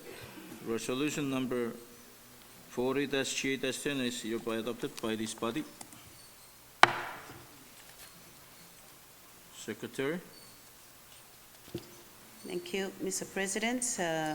Next resolution is number 40-GA-11, expressing the profound gratitude and appreciation of the Association of Pacific Island Legislatures to the Pacific Island members of the Congress of the United States of America and their fellow congressional members from other U.S. states and jurisdictions for their remarkable dedication and impressive efforts to bring the third phase of the three compacts of free association through the complexities of negotiation and administrative procedures to the point that they are now before the United States Congress for final approval and enactments, and urging swift passage of these measures by the U.S. Congress. And this resolution is introduced by Migary Miguel and Mitaro I. Semina from the state of Pohnpei. Thank you, Mr. President. Any motion for adoption? Mr. President, I move for adoption. Been moved and seconded that Assembly adopts Resolution Number 40-G8-11. Floor open for discussion. Pohnpei, you recognized. Thank you, Mr. President. I think the Secretary already mentioned the intent of the resolution, and I think the party would, if there's anyone who has comments and anything with regard to this, they can go ahead and deliberate on. But I move for adoption of this, the August party to adopt this. Thank you. Thank you, State of Pohnpei. Chair recognizes Republic of Palay. Thank you very much, Mr. President. I think this is something that really at the heart of every compact of free association countries. However, I'm wondering if the heading of this resolution maybe need to be revised, because of course we profoundly gratitude and appreciation, but this document is pending before the U.S. Congress.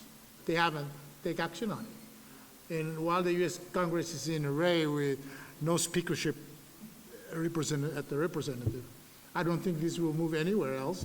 So maybe we need to encourage the Congress to move forward with it, rather than,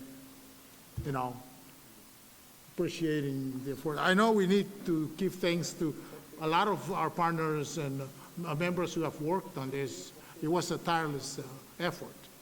But we need to keep in mind that this is still pending before the U.S. Congress. So I think we have to kind of cautious about how we address that. Thank you, Mr. President. Thank you, Sebastian. Pohnpei, you recognize. Thank you, Mr. President. I think Honorable Sebastian, at the end of the heading of the resolution, it stated there that urgent swift passage of this measure by the Congress is still awaiting, and I think it's stated there in the heading of the resolution at the back, at the end.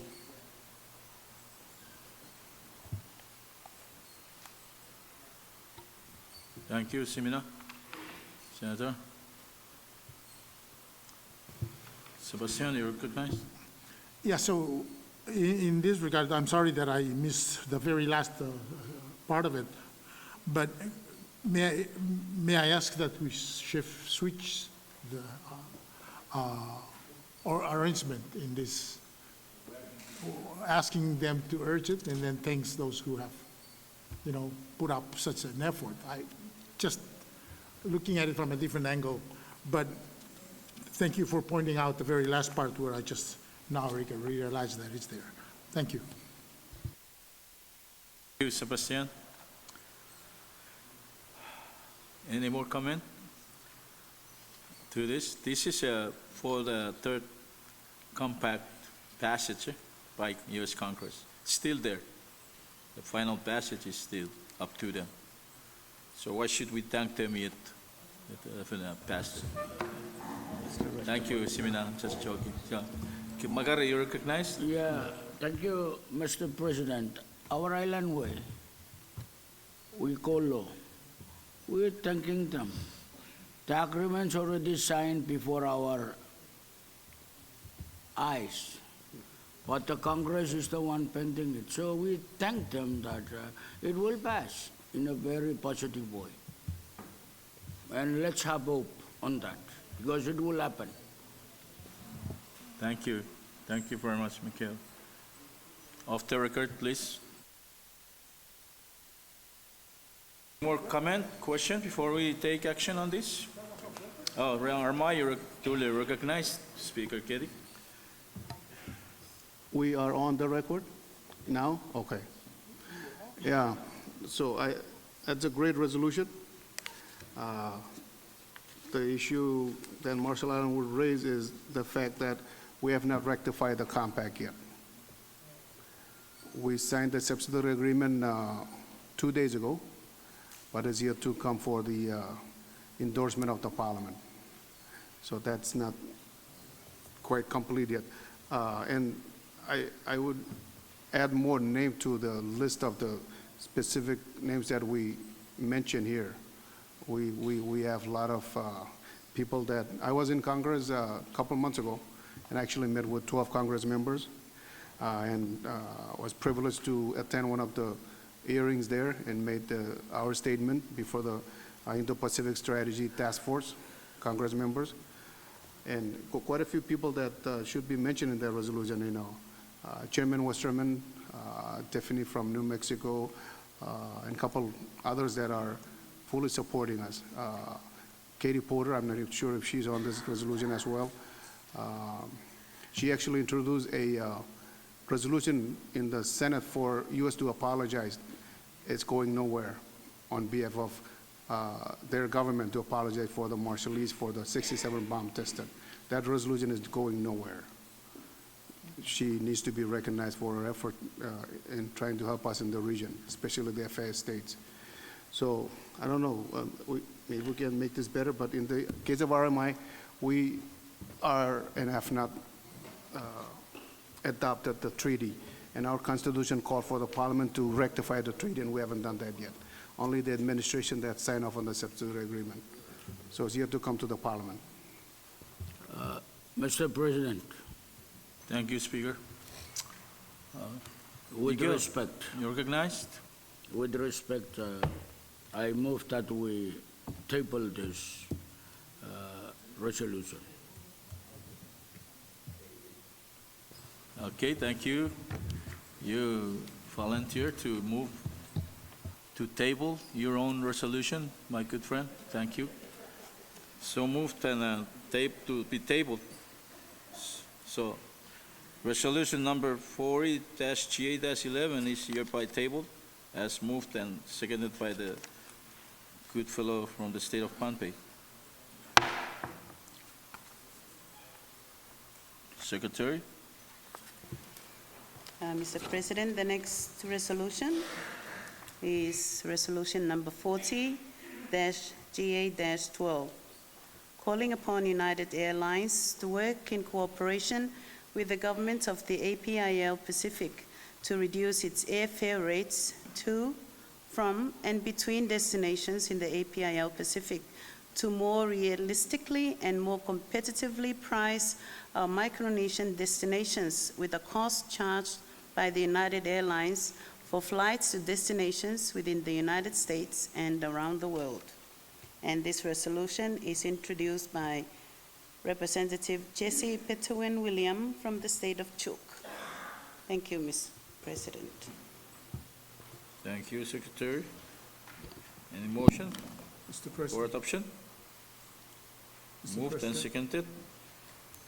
Floor open for discussion. This chair recognizes the delegate from the state of Chuuk. Thank you, Mr. President. My respect and tiro to you all. Mr. President, this resolution, as I recall, it's been introduced last APIL 39 General Assembly in Pohnpei State. And I humbly ask this body to adopt this resolution that been reintroduced this 40th General Assembly as it's well explanatory. I move for adoption, Mr. Speaker. President. Thank you, Delegate William. Any comment of support to my fellow delegate? And ask for recess, please. Balag, I really recognize you, Mr. President. Thank you, Mr. Speaker, President. I just want to echo what our colleague from the state of Chuuk mentioned earlier.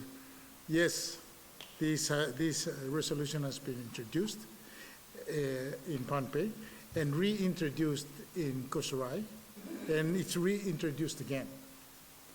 So I don't know at what point when this message gets across. So I do support the concern that being raised in this resolution.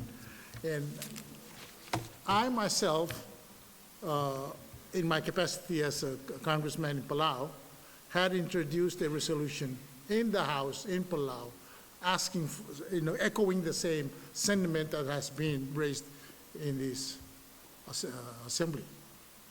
And I think that's where the work, bulk of the work remains. We all need to go home and do it at our own jurisdiction to raise this issue further, not just here. Because we have raised this here, but we need to go home and do it. And as a region, we can unite from that aspect and bring this issue up to our leadership, and our leadership can bring it up to the management of United Airlines. One of the things that I noticed in our invitation for this meeting was United Airlines is partnered with APIL. That's not enough. We are not the only one that needs to be recognized. Our constituents are the ones who are suffering. And I think that's where this whole idea needs to go. So that resolution is pending in our Congress, and we're going to move it forward, hopefully. It has to be, echoed by my colleague behind me from the Senate to also, help push that forward. The whole reason I did that, I did the research, comes to find out that there has been an unfair treatment in terms of airfare by United with people, especially the people of Palau. A flight from Palau, from Guam to Palau, Guam to Manila, back to Palau, back to Guam, is half the price of a round trip from Guam to Palau and back. How is that possible? That's where the issue really comes to light, and I'm one who would really support this, but I may ask that we, as we all leave this beautiful island of Chuuk, which I hope, will bring with us all the issue that we discuss here, and then we try as much as we can to implement it at our own ground, at our own region, on the ground, so that we can all echo the same sentiment that's been raised here with this body. Thank you, Mr. President. Thank you, Sebastian. Well, I think everyone supports this resolution. Chuuk, you want to say something more? Okay, Chair recognizes Delegate William from the state of Chuuk. Mr. President, I have to thank to my good colleague over there, Senator Mariano, for echoing this resolution. I hope this body will adopt this one for the APIL. And point of clarification, Mr. President, I need to ask the Secretary to, because this resolution introduced by me and my good colleague, I don't know if she has the last page, Senator Chichanjo Yamamoto. Thank you, Mr. President. I have the floor. Thank you, Delegate William. Yeah, that's technical. You're a co-sponsor or primary sponsor of this, so we cannot possibly overlook that. Let's record it. Chair recognizes Palat. Thank you, Mr. President. I think as pointed out by my colleague, Honorable Delegate Sebastian Marino, we've had discussions about this very aspect, resolution in the past, but I think it's important that we start creating like committees to actually look into these issues, and even getting some experts to kind of help us craft a strategy going forward. Let me just point out some things. When pandemic was there, we weren't flying, but the mails kept coming. Obviously, it was subsidized by the United States. I think we need to look at APA is flying to Chuuk, flying to Ponape. We should ask APA, say, why don't you start putting seats on your plane when you're coming to get the fish? Again, I think our biggest leverage is the fishing that we have here. And we can tell the United States that if you want the U.S. treaty, then you better tell your own airlines to lower their fees when they're coming into our jurisdictions. That, we need to find leverage points. If we're going to be an effective body, we need to find those negotiating points that we can put on the table and actually encourage our leaders, our executive branch to actually negotiate those aspects. So I really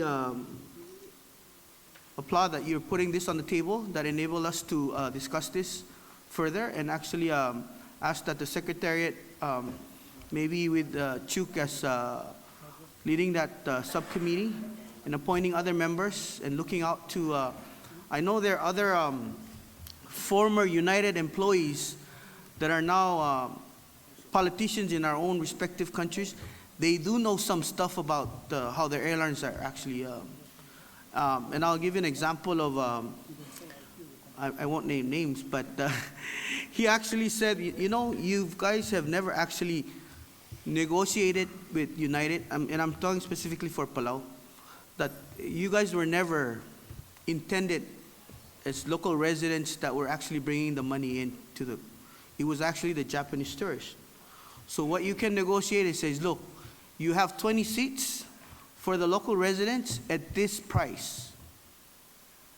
Because actually the business customers that are flying first class are the ones that are actually paying for the fuel. We're just, you could essentially call us pass riders. We're not even making any money for the airlines, essentially. So I think that's the kind of innovative thinking, innovative way of looking at this, and maybe enrolling some of those former United employees that are now working for this Chuuk legislature, and also that are, I think we can probably create a committee, Mr. President, that could really look into this and then come up with more tangible, realistic solutions going forward that we can really use as a negotiating tools to sit down with United one-on-one. I don't know if we've ever actually sat down with United and really have this candid discussion. So thank you, Mr. President. I yield back, and thank you, Senator Williams, for the resolution. And we support it. Thank you. Thank you, Senator, for your comments. Recommendations that APIL further look into its own ways of addressing our resolutions more tangibly. You know, we need to put more teeth into APIL, you know, in order to be effective as a body. I really agree with you, Senator. Thank you so much. Any more comment? Again, Palau, you're duly recognized. I'm sorry. As my colleague was speaking and I was looking at the resolution, and I think this is something that I may ask if we can also put into this same resolution, or put into consideration that we're not only passing this resolution to, to United Airlines. I think we need to encourage our respective leaders, for example, in Palau, respective president, to engage with United, to look into ways in which to reduce or give us a fair fare within the region. As my colleague was mentioning earlier, in regards to the leverage in negotiating with United, those are at the executive level. And I think this is where we need to bring this issue up to each respective executive officers in the region for them to consider. Because what we're doing in Palau, we are doing in Palau by introducing resolution, it comes from the local Congress to our president. But there never been a regional effort to bring this issue up to respective leaders in the region. So if we take that another level, it will be another message, not just to United, but to our respective leaders, and where United might take notes, because now the leaders of each of these countries are on alert on this particular issue. Thank you. Thank you, Delegate Sebastian. Any more comment? If none, we vote. Oh, Armai, Chair recognizes you. Yeah, thank you, President. I think in the past resolutions, aside from the one in Panama and Koshai, and I believe we also adopted one in CNMI some years back, basically saying the same thing, ask our presidents and the executive branch to talk to United. I agree that we probably should create a committee on looking at this issue and perhaps bring some more tangible result from that. But maybe next resolution should be, instead of asking the independent branch of executive, from us as legislator, go straight to the GO, that is, I think is based in Houston somewhere, Texas, and send them the resolution expressing what we're trying to express here, sending it directly to him from this body. So then we could approach from that angle now, and then also creating the committee to work on, make recommendation for us for a more tangible result. We cannot continue to pass resolutions after, and then there's really nothing. So Marshall Islands suffering probably more than Palau and FSM as well, since Palau has different airlines coming into their airport. Ours is either United or you're going nowhere.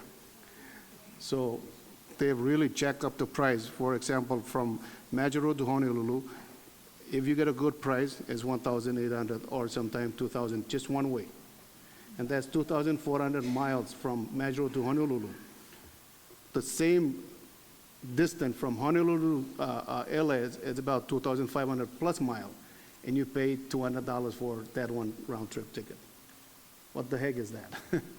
So let's maybe create president and officers, authorities with you to create that committee to make recommendation for the body to bring this to an end. Thank you. Thank you, Speaker. Your comments and recommendations are duly hereby noted by this chair and the secretariat. I think that needs to be in a form of another resolution to be strong and effective. Thank you, Speaker. If no more comment? None, we vote. Those in favor, say aye. Those not, nay. Motion has been adopted. Resolution number 40-GA-12 is hereby adopted by this body.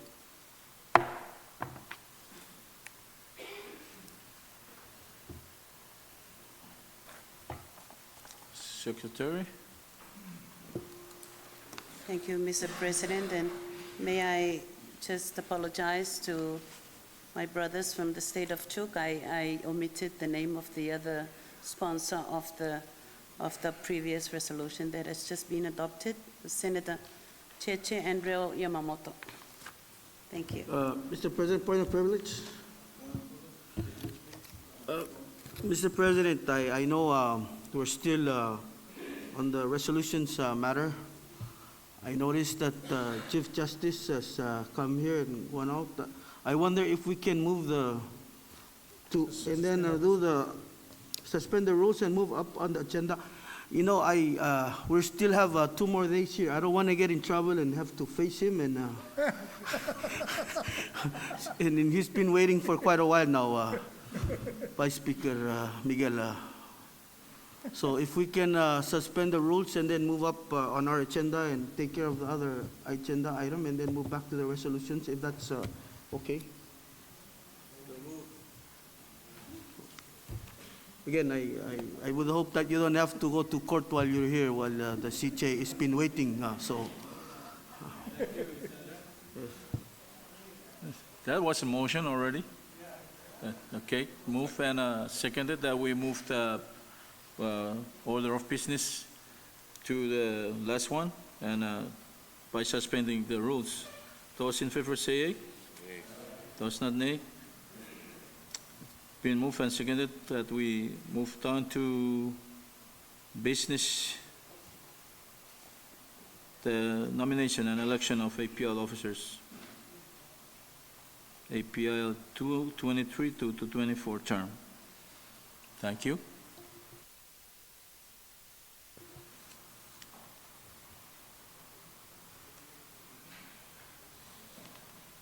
Okay, nominations of elections of APIL officers. We start with the APIL president. A short recess. All done? Now we are on nomination and election of APIL officers for the term of 2023 to 24. Any nomination or whatever, comment for the APIL president? Mr. President. Chair recognizes the state of Chuuk. Thank you, Mr. President. I nominate Nelson Stephen to continue the term of President's office. Yeah.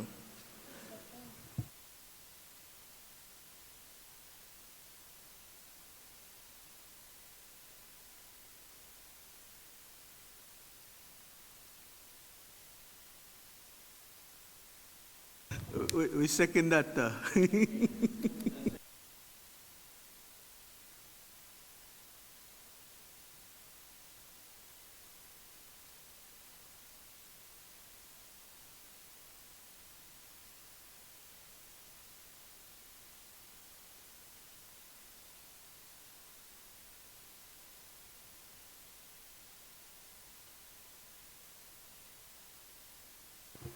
Oh, I'm a little bit. The next nomination is on Vice President. Chair recognizes Sinamay. Madam? I nominate Edmund Villagomez to be the Vice President. Edmund Villagomez is hereby being nominated as Vice President. Any second? Moved and seconded that Villagomez is hereby nominated as the continuing Vice President. Those in favor say aye. Those not, nay. Villagomez is hereby still your Vice President. Let's give him a round of applause.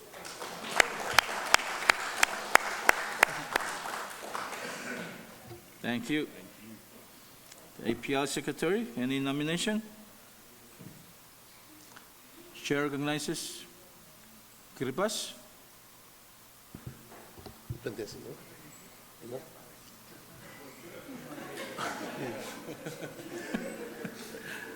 It's yours. I nominate Yep. Is it Yep? I nominate the current treasurer. Okay. Thank you.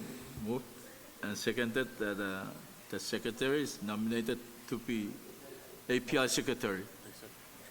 Yeah. Those in favor say aye. Those not, nay. This is the nomination.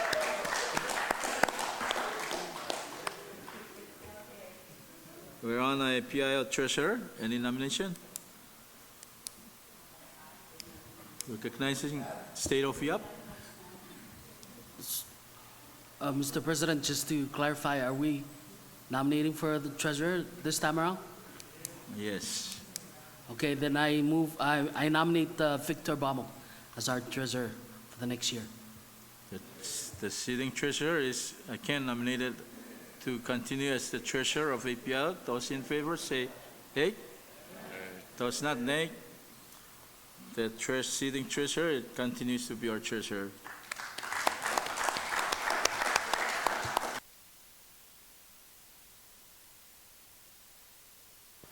Thank you. Do you want anything from your officers, poor officers? President? I'd like to thank everyone here. I'm just being open to anything that transpires among us in here. You know, I've been here too long. Yeah, the oldest delegate since 2005, and I really thank this organization for grooming me to be a not too good policymaker, a legislator, but at least I learned a lot from people like you. And I think I have reached the helm of exceeding. And I thank you for letting me another year, Walton and delegates. So feeling that my next election is next year, March. So another year is just fitting for my term as a senator. And I wish to apologize for anything if you're not satisfied with the way I talk, with the way I even dress.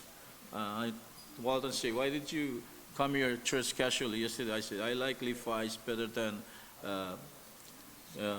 this, khaki, whatever. I look too old when I wear dresses like this. I'd rather look younger with the jeans. So I'm sorry about that. But again, thank you so much for allowing me this another year to work as your president. This is the best I could do. Bear with me as we move on. Don't worry, it's just another year, and I'm out. Thank you so much.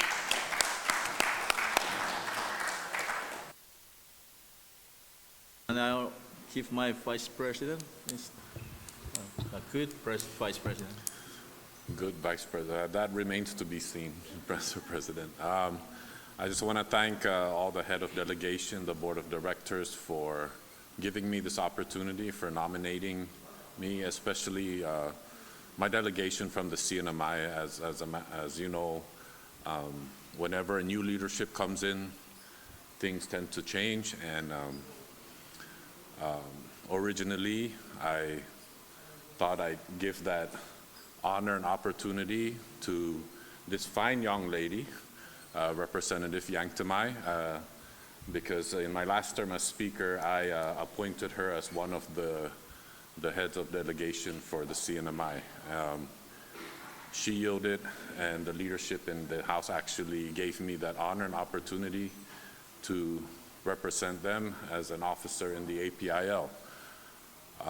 When I first got into office in 2010, I've actually accompanied the CNMI delegation as a non-member just to show my support, not only for them, but also for the APIL, and also to learn how the APIL operates and the type of role and the influence that we have or can have for our region when we communicate our stance and positions to whether it's U.S. Congress or other countries that we have relations with.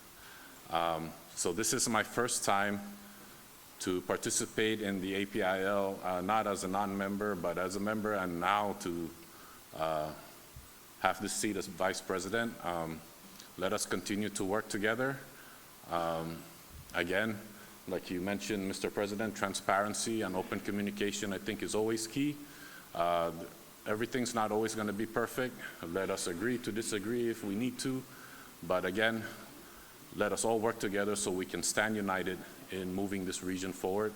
And once again, thank you all for the support.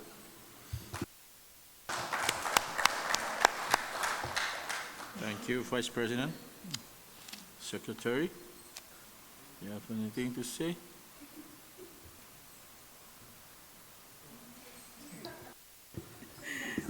Thank you, Mr. President. I think if I understand correctly, I think there's a new secretary that have now been appointed as, or maybe I need clarification because I think Kiribati nominated the app. No? Oh, sorry, I didn't get the, so I guess as secretary, now, pending clarification Sorry, we nominate you. Of the resolution. I think this is still very new to us. Of all the members of APIL, I think Kiribati is the only country or jurisdiction that has a very different process in our parliament. And I know it's, as secretary, I'm thrown into this ocean of new experience for us in terms of the procedures. And I apologize if I haven't been able to meet your requirement as your secretary at this time, but I'm really humbled to be your secretary. And I think as a region, we need to do our best in whatever role we are given in the APIL as executive or director of the board. I think it's very important that we come together. And as part of the executive team, I thank you all for your support. and we continue to need your support. Thank you very much. Kamdapa. Thank you, Secretary. Our Treasurer. Thank you, Mr. President, and good afternoon to everyone, most especially our Board of Directors and those who are in the auditorium this afternoon. First of all, like my floor leader mentioned on his opening remarks yesterday, we were both new to this forum, and we will do whatever we can to ensure and make sure that we fulfill our obligation and the mandate of this executive position. So we thank you, and from the bottom of our heart, thank you all very much.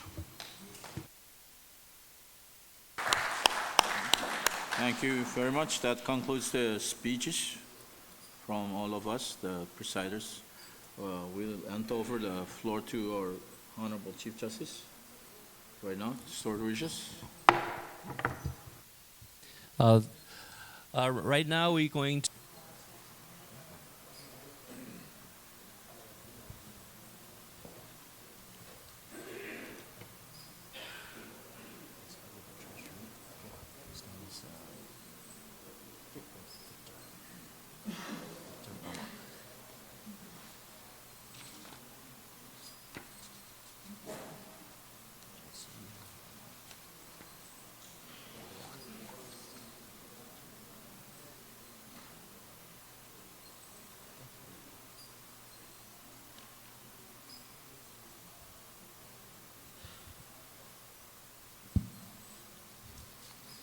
Good afternoon, everyone. Thank you very much. Please bear with me. I don't do this during my practice as a judge to allow any parties that appear before me to decide the case that I preside over. Only today I will make an exception. I can allow Victor to pick who will hold this for him. I see that you have a wife there. So you're lucky that I'm not going to be mean today. You get to choose your wife to come and hold the Bible for you.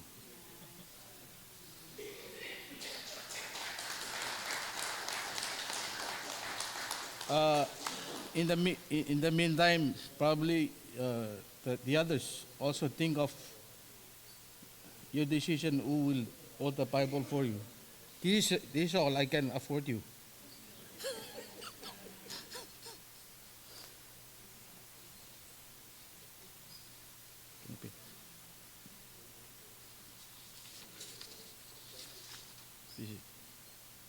We'll sign after. Yeah. Yeah. She's my priest.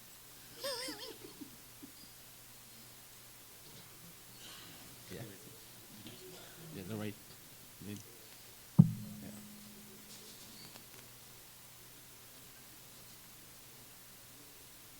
I, Victor Bamok, do solemnly swear that I will support and defend the Articles of Incorporation and bylaws of the Association of Pacific Island Legislatures, that I will do my best to protect the integrity of this august body, and that I will faithfully discharge my duties and responsibilities as the Treasurer of the Association of Pacific Island Legislatures.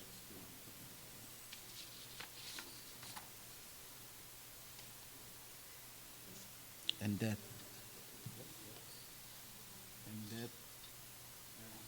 faithfully. And that I will do my best to protect the integrity of this august body, and I will faithfully discharge my duties and responsibility as the Treasurer of the Association of Pacific Island Legislature. So help me God. So help me God. Please give him a round of applause. We'll sign it later. Or do you want it now? Okay.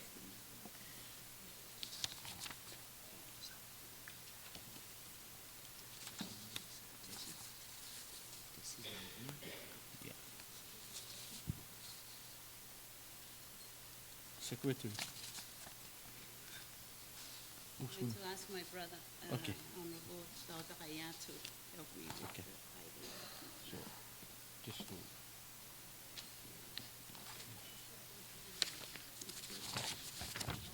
That's yours.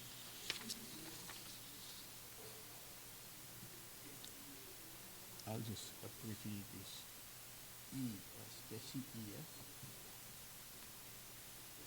I, Tessie E.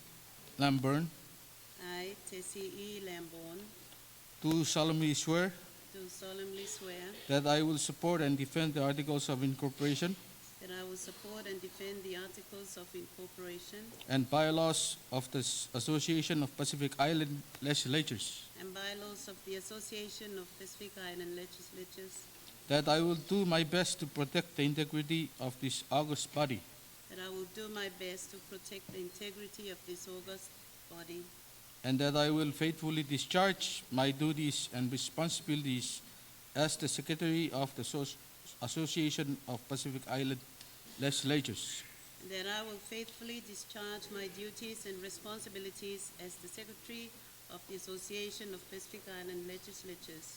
so help me God. So help me God. Congratulations. Thank you.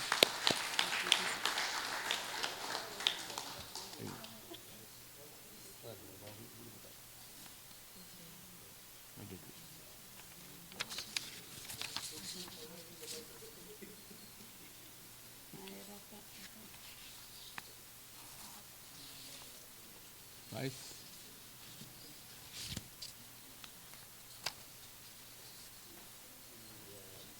Vice President. Yeah.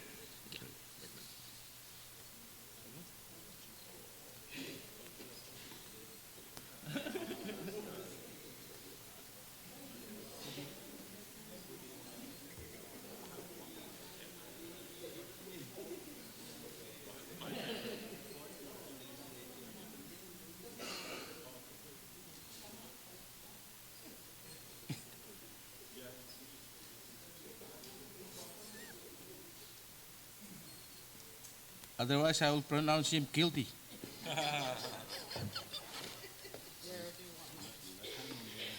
Yeah.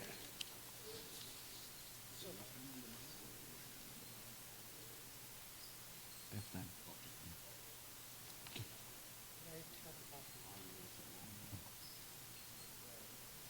I, Edmund S. Philocomes, I, Edmund S. Villagomez, do solemnly swear do solemnly swear that I will support and defend the Articles of Incorporation that I will support and defend the Articles of Incorporation and bylaws of the Association of Pacific Island Legislatures, and bylaws of the Association of Pacific Island Legislatures, that I will do my best to protect the integrity of this august body, that I will do my best to protect the integrity of this august body, that I will faithfully discharge my duties and responsibilities as the Vice President of the Association of Pacific Island Legislatures, and that I will faithfully discharge my duties and responsibilities as the Vice President of the Association of Pacific Island Legislatures.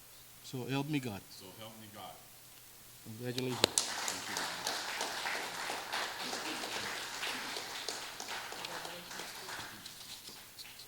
Thank you. You sign it.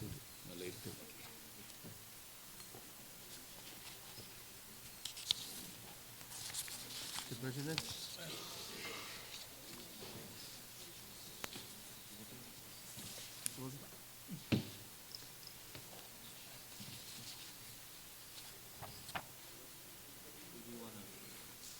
She's coming in.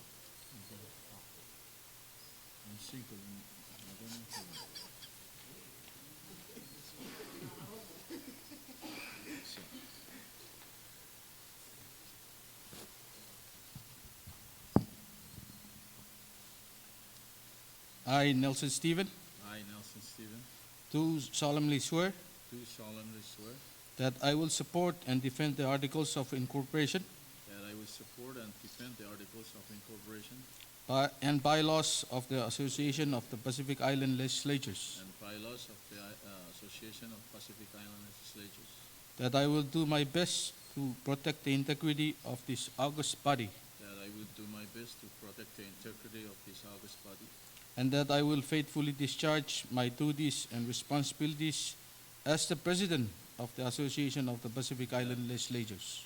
that I will faithfully discharge my duties and responsibilities as President of this Association of Pacific Island Legislatures. So help me God. So help me God. Congratulations.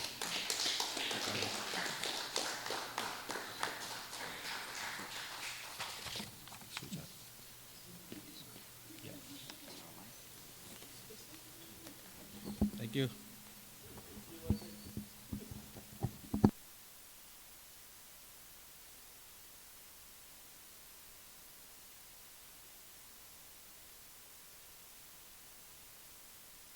Thank you, Justice Chenard Robert. Let's all give them a hand, please, and thank you to Justice.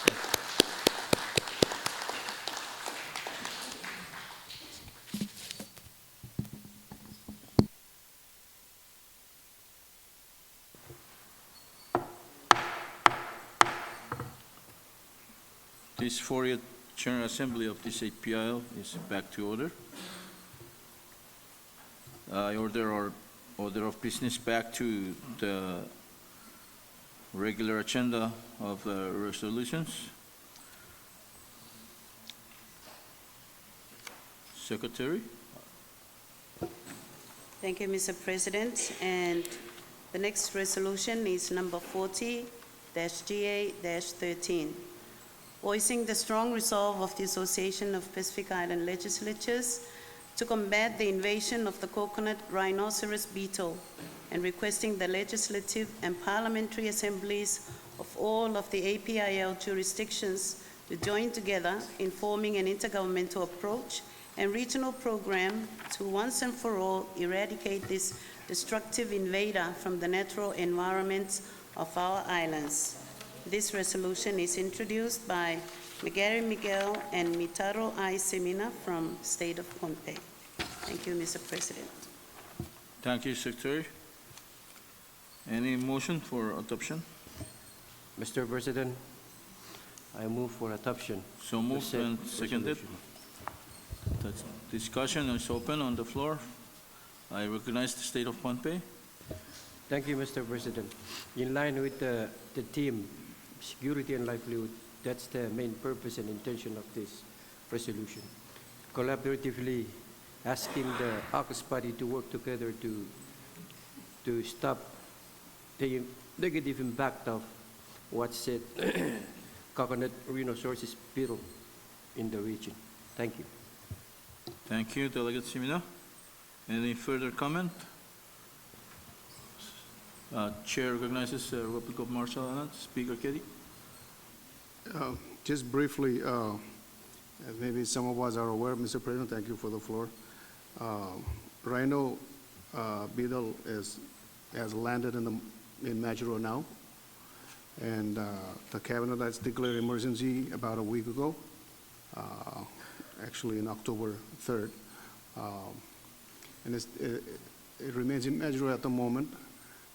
And we hope that it does not reach the outer island.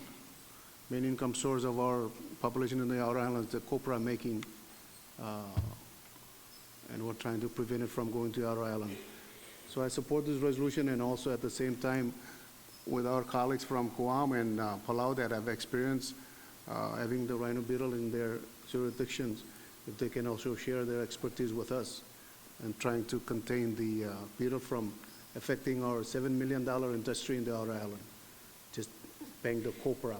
We haven't even come to the plant of another few $1 million just to have to plant on Majuro, and then another few millions on shipping in and out between the main island and the outer island. So we're talking close to at least $20 million worth of industry, if not done right, can greatly have negative impact on us. So I urge our colleagues from Palau, if you have experts, and also Guam that have dealt with this, to share your expertise with us. We certainly appreciate that. But we support this. Thank you, Speaker Keddy, for supporting this resolution and for urging our sister entities to render assistance, expertise, and resourcefulness to this issue as we try to combat especially in RMI and Chuuk State also as a coconut processing plant. There will be no merit to the industry, the coconut processing plant, if this beetle is not taken care of. Thank you, Speaker Keddy. Any further comment? Chair recognizes the Republic of Palau. Thank you, Mr. President. Palau do support this resolution. We are one who've been battling this very invasive species for many, many years. It has been expanded through different parts of the Republic, even out to the remote islands. And we truly understand how this impacts not just the business or the corporate sector. It has impacted the livelihood of the individual who depends solely on coconut plants in terms of their livelihood. And in regards to the request by Honorable Speaker Keddy, I would definitely, and my staff is here taking notes, that we will, as soon as I get back home, get in touch with our Minister of Natural Resource, Environment, and Tourism to put together all information that has been undertaken and all that is in plan. And then we'll transmit it through our secretariat, so make it really available to everyone who need it can actually extract it from there. Thank you, Mr. President. Thank you, Mr. President. Thank you for supporting this resolution, and thank you so much for offering your assistance to RMI. Thank you. Any more comment? Chair recognizes CNMI. Madam. Thank you, President. Yes, we in the CNMI also support this because we do have this invasive species, the rhinoceros beetle, but thank goodness it's in like an isolated island of Rhoda. Well, it's not really thank goodness, but okay, it's good, it's contained there. So we want to, we want to do something to eradicate it, no? Okay, thank you. Thank you, Madam Taneda. Keep it there. Don't let it leave the island. Any more comment before Chair recognizes my sister from territory of Guam.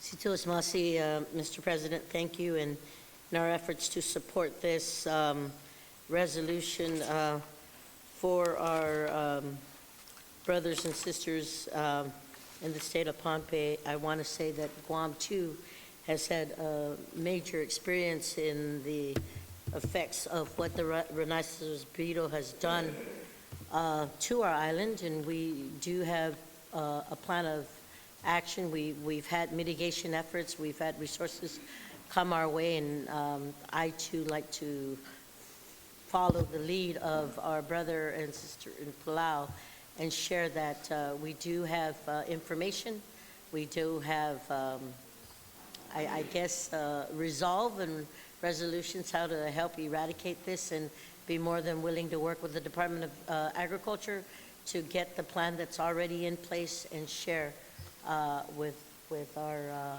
island sister and brother here. So I support the efforts. I yield back. Sana Masi. Thank you very much, Vice Speaker Tina. Chair recognizes State of Kosrae. Thank you, Mr. President.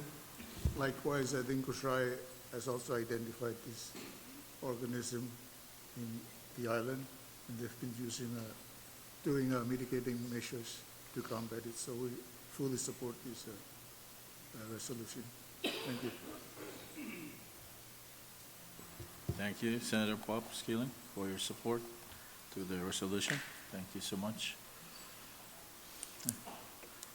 If none, we vote. Those in favor? Oh, Republic of Palau, you're recognized. Thank you, Mr. President. I do have experience on this as a previous minister overseeing the ministry that my colleague actually mentioned. We do have two types of coconut rhinoceros beetle. One is actually has a nudibvirus that's actually as a host that attacks the other. There's been extensive studies that have been done by our research extension office within the Palau Community College with Dr. Chris Kirilong. I know he had some communications with Guam on this very issue. So we're going to forward those information to everyone. I think it's a biocontrol that's actually having a very effective way to, although we do have that problem, it seems to be under control because of that nudibvirus that actually is within one of the two types of coconut rhinoceros beetle in Palau that's able to mate with the one that's more invasive and actually kill it. So that seems to be the latest study on this, and we'll forward those information to you. It may be an opportunity to introduce that the good CRB to actually help to eradicate the one that's having the most devastating impact in our region. So thank you, Mr. President, and I yield back. Thank you, Senator. Thank you for supporting this resolution intent, as well as to give your generous support to everyone here in need of your assistance and resource. Thank you so much.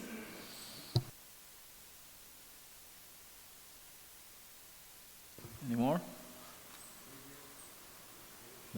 Back to previous question. If not, let's vote. Those in favor, say hey. Those not, say nay.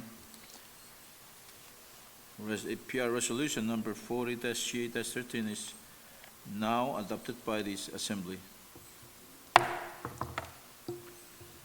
Secretary. The next resolution, Mr. President, is number 40-G8-14, expressing support for the passage of the Radiation Exposure Compensation Act amendments of 2023 through U.S. Senate S-1751 and in United States House H.R. 4426, introduced during the 118th Congress and through passage by amendment through the National Defense Authorization Act of 2024. This resolution is introduced by Senator Tina Muna Barnes from the island of Guam, Delegate Sebastian Narumarino from the Republic of Palau, Delegate Kenneth A. Keddy from RMI, and Senator Jude U. Hofschneider from CNMI. Thank you. Any motion for adoption? So moved and seconded.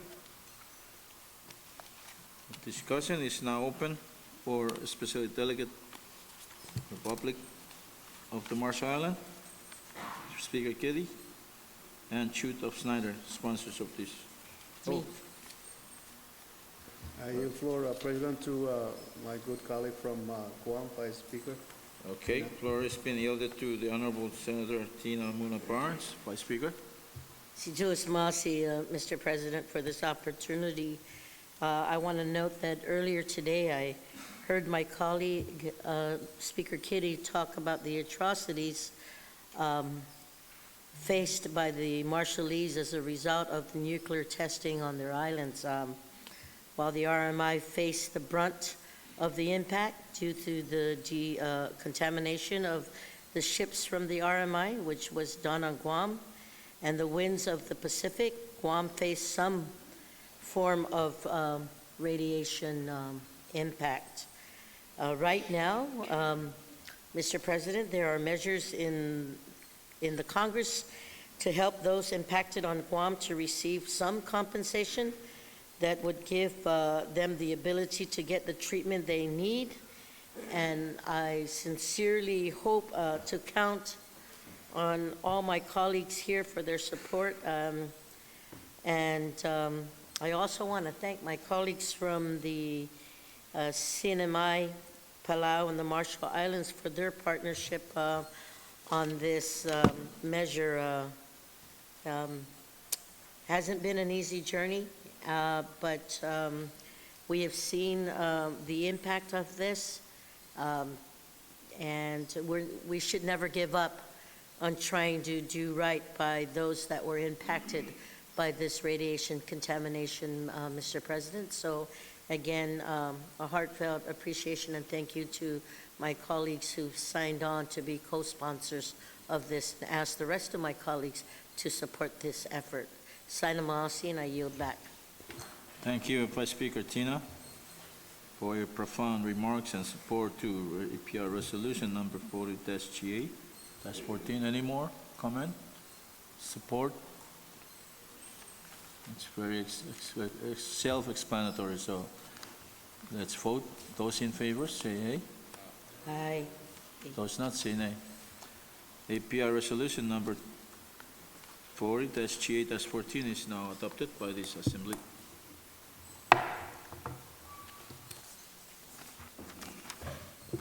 The next resolution is number 40-GA-15, expressing appreciation to the United States Coast Guard for its continued commitment to maritime safety and security of the Pacific, and to commend its dedication towards humanitarian relief efforts in the region. The resolution is introduced by Senator Tina Muna Barnes from the island of Guam. Thank you, Mr. President. Motion for adoption? So moved and seconded. Chair recognizes Senator Tina Muna Barnes, Vice Speaker. Situas Masi, Mr. President, again for giving me the opportunity to speak real briefly on this resolution. Colleagues, yesterday we heard firsthand the work that the Coast Guard has done in our region, and I introduced this resolution as a means to commemorate the work they do for our blue continent and as a means of showing our appreciation. So I sincerely hope that our colleagues will support this effort and appreciate the work that the United States Coast Guard does for our region here in the blue continent. I yield back my time, Mr. President. Sinamasi. Thank you very much, Vice Speaker Tina. Any comment? If not, let's vote. Those in favor, say aye. Aye. Those not, say nay. Resolution number 40-GA-15 is now being adopted by this body. Thank you. Secretary?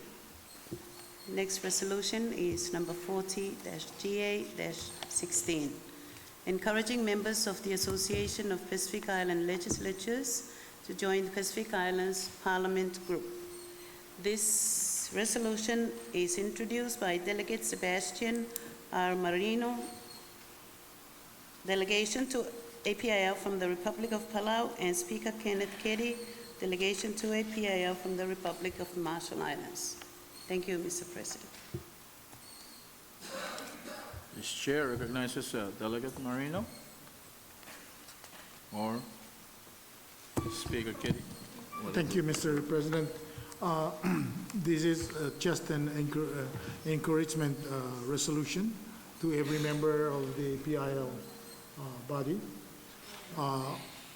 The Pacific Island, the association, the Pacific Island Legislature, which is the parliament actually, which this begin in the South Pacific, have extended their invitation to the north in Palau and Hawaii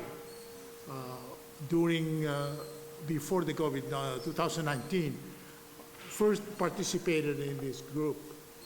And back then was our friend and former member, Senator Kalani, was still a member of APIL, also presented at the meeting, at this meeting. So both of us were participated, and we actually realized that whatever they were trying to do in the South is similar to what APIL has been doing here in the North. So we kind of highlight what APIL has been doing. And it's pity to see that North is moving one direction, and south is moving in the other, where in both cases, we talk about Pacific as a whole. So I think the only way to, to put this together in a holistic way is to bring the North and the South together. But it doesn't mean that we have to, abandon APIL and be part of whatever. We can, kind of link it together. So whatever they're doing in the South, consistent with whatever we're doing in the North, or vice versa. So in that regard, the last PIPG meeting last year, my colleague, Senator Sangabao, and myself were there representing the Republic of Palau. And at the time we were in Tonga, they were looking for the next venue. Palau put forward a proposal, and it was adopted. So Palau is looking forward to be the host for the next PIPG in August next year. And by this resolution, Palau is extending an invitation to all APIL member to come take part, observe. And if it's something that of an interest to you, come a member, and then let's join hands with our friends in the South and move the Pacific Dream in a cohesive forward way. That's just the way, just how we put it in. That's why we put forward this resolution invitation. Thank you very much, Mr. President. Thank you, Sebastian, for your profound words. Chair recognizes Territory of Guam. Madam Vice Speaker. Oh, there you are. Anyone? Thank you. Thank you on these efforts too, Mr. President. I do support this effort and thank the good authors of this resolution in our efforts to be a part of this group. I think it's very advantageous for the islands, and especially with our blue continent. So I support the efforts. Thank you. Thank you, Vice Speaker, for your support. Chair recognizes his own treasurer. Yeah, thank you, Mr. President. I just have a question for the proponent of the resolution. With this new marriage or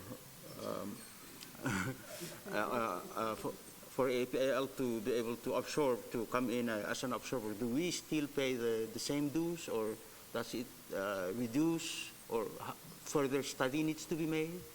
How's that going to be materialized? Thank you. Thank you, Secretary Treasurer. This has been a fairly new group that has been formed. So right now there's no dues that are actually being collected from the members. It's really on a voluntary basis right now. For countries that are not like French Polynesia, UNDP has been helping to fund those travels to this meeting. But I see a great advantage of really the learning exchange that's happening. Again, I think some of the issues that are being discussed are very similar. The last meeting that was held in Tonga was talking about climate change and how members of parliaments can become more involved. And they had presentations from professors from Australian National University. So it's a very similar setting. And we saw a great deal of information that could be shared, that some of those really pertinent legislations that have been passed from their parliaments that are actually being shared by the members, and we see that as a great opportunity for us to learn from each other. Again, they're encouraging Pacific Islands to attend as observers, And if they're willing to be part of it, they can actually sign on with the resolutions. And so when you come as an observer, I think you will have the authority from your own government if you're able to join or not. So that's, but again, I think as far as the meeting in Palau, it's really just an extension of invitation for you to observe and see if this is something that the countries and even the territories want to actually be part of. So thank you, Mr. President. I yield back. Thank you, Senator Singapore. Treasurer is still on the floor. You okay? Mr. President, just add on to what my colleague have said. One of the issue that we were discussing in the last meeting in Tonga was to pull the PIF to be part of the PIPG. Just the same way we're planning, and I've seen a resolution drifting around, draft resolution drifting around, we're trying to request APIL to be an observer for PIPG, for PIF. So the reason they're doing that is seeing the same situation we've been facing in the North, where the executive branch and the legislative branch don't seem to be on the same page in terms of development that is going on in the region. So that's one of the issues that they're doing.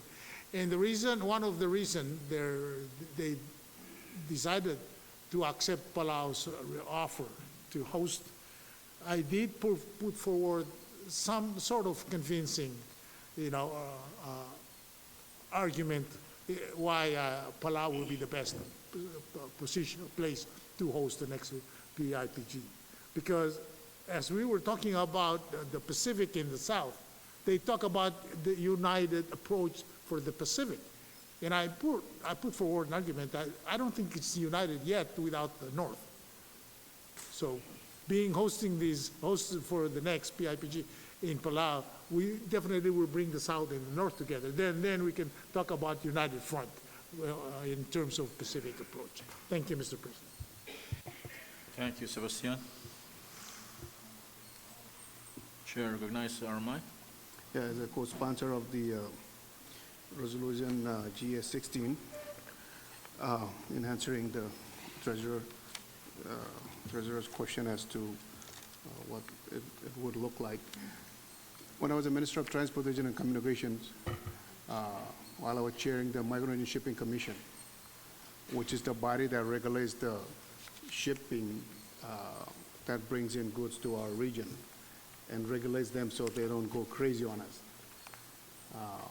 and then impose minimum fee for them to be part of this commission. So there was a request from South saying we have infrequent shipping services to Kiribati, to Nauru, and when they come, they're pretty high because there's no regulations and nobody is watching how they do and service us. So we brought them in from South to Majuro to strike a similar arrangement with Migrant and Shipping Commission, which is now Central Pacific Shipping Commission, that is assisting them from the South. So basically the concept here is when there's more, there's strength. And as I've alluded to earlier in my statement about the Marshallese saying, Dijo Muich, combine of all of us, there is strength together. And I echo the same with the Pacific Island Development Bank every time I meet with them as well. That's why we brought Chuuk back to PIDB after many years of being isolated because of some of these bureaucratic political policies that don't make sense. So we brought them back in, and that's why we were here, PIDB. So I think the bottom line now with this resolution and the next resolution 17 is when there is more, there is strength. So if we join the North with South in the legislative bodies of the parliaments from North and South, we know we can accomplish so much more. Just like the Pacific Island Forum that is ongoing, but it's an executive branch of the same concept. So I also support that we as legislators at the first branch of our countries to join also that body as an observer status to coordinate these efforts of legislature with the executive. And at the end of the day, the outcome is for our citizens and constituencies. So just to answer your question, the fee, if they impose a $10,000 fee, it's minimal to what you will reap by sharing information and working together on common goals that help our citizens. Thank you, Speaker Getty. Thank you very much. Any more comment? If none, ready to take action on? Those in favor, say aye. Those not, say nay. And PI resolution number 40-G8-16 is hereby adopted by this assembly.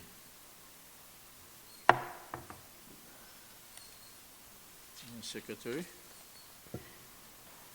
The next resolution is number 40-GA-17, urging the Association of Pacific Island Legislatures to submit a proposal for obtaining observer status within the Pacific Islands Forum. This resolution is introduced by Tessie E. Lambourne, MP Kiribati, England Utah, MP Kiribati, Tawa Bekaya, MP Kiribati, Kenneth Keddy, RMI, Sebastian Marino, Palau, Yumik Singabao, Palau. Thank you, Mr. President. Thank you, Secretary. Any motion for adoption? So moved and seconded. Discussion is right now open. Anyone? Previous? If not, Chair recognizes Republic of Palau, Senator Singapal. Mr. President, I think this is a proposal that I wholeheartedly support. I was struggling a bit whether the observer status is the most effective. With whether because these are our governments that are actually meeting, and but I think maybe this is getting our foot into the door. That's it. And so I think I guess the first step, and perhaps there is maybe there's what they call an associate member or something. I'm not sure how the Pacific Island Forum actually operates, but I think it's getting us into the door, having our secretariat to work more closely with them so they can actually have those information readily available for us. And also using that as a way to also get the crop agencies to actually be present and actually in our meetings as well. And so that's very important, and I want to thank Kiribati and others, and of course the speaker from RMI for co-sponsoring this resolution. Thank you, Mr. President. I yield back. Thank you, Senator Singapal. Chair recognizes Secretary. Thank you, Mr. President. If I can just share some bit of information about the Pacific Islands Forum and the membership, how do you get into that? And why at this time we are asking for some work on observer status. The forum is made up of members, independent country members. And I think of APIL members, there are 4, FSM, Palau, Marshall Islands, Kiribati, and Nauru as well, who are members of the forum. The associate members are those territories which have linked to the Pacific, like New Caledonia. Then I think now there's been a change, and I understand they have become full members.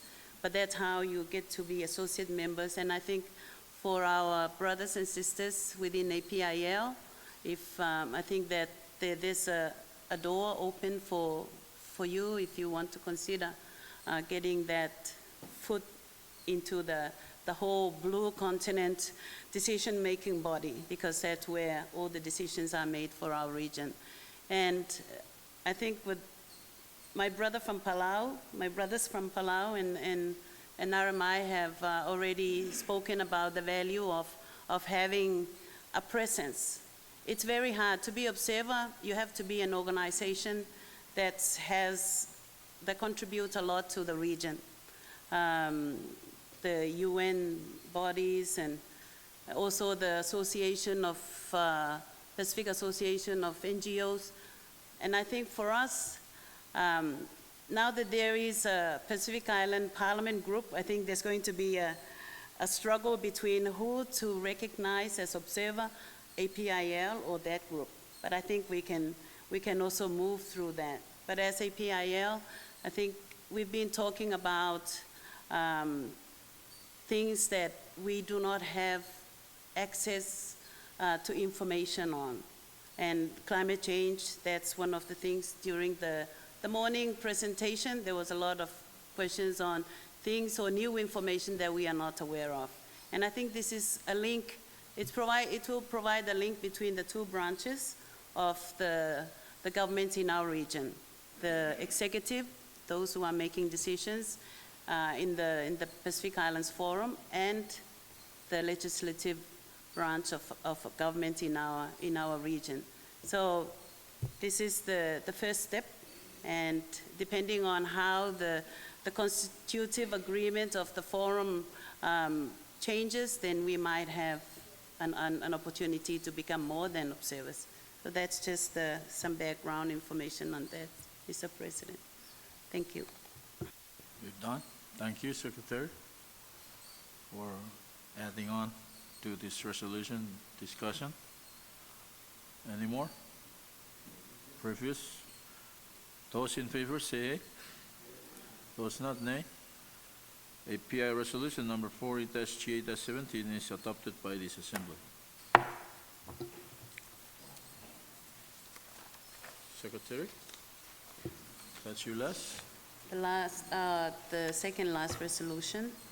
Resolution number 40-GA-18, requesting the United States of America's Department of Defense to provide an update on the implementation of the Regional Biosecurity Plan for Micronesia and Hawaii at the next APIL General Assembly. And this resolution is introduced by Yumik Sengabao from Palau, Sebastian Narumarino from Palau, Magari Miguel from PNI FSM, Pohnpei FSM, Mitaro I. Semina, State of Pohnpei FSM. Thank you, Mr. President. Thank you, Secretary. Any motion for adoption? So moved and adopted as seconded. Discussion open by these gentlemen, sponsors of this resolution. Chair recognizes Senator Sengabao from the Republic of Palau. Thank you, Mr. President. I think this became apparent in one of the presentations by the experts that presented to us yesterday. I think this is a very important issue that we certainly would like to have it addressed, and I think it's very much linked to the CRB issue that we just entertained as well, the coconut rhinoceros beetle issue. I think this is just calling upon the United States Department of Defense to actually, for the next APIL Assembly, General Assembly meeting, to give us an update on this. I think it's an opportunity for us to mobilize resources on their part and our part to really help address biosecurity concerns throughout the region. I think as more trade happens between our island jurisdictions, it's even more critical that we have this biosecurity plan in place with resources, funded resources to address biosecurity concerns. Thank you, Mr. President, and I yield back. If there's any other questions, I'll be happy to entertain. Senator Jimenez can also jump in. Thank you, Mr. President. Thank you very much, Senator Sengabao. Chair recognizes the other sponsors. Senator Simina.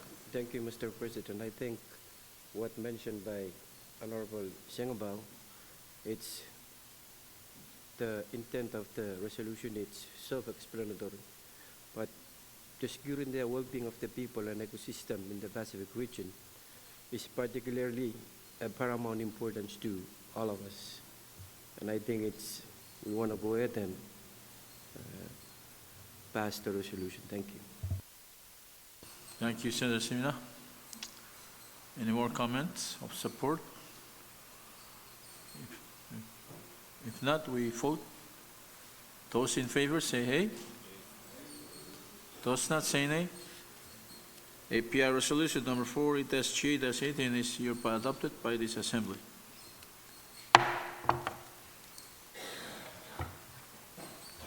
Zero one.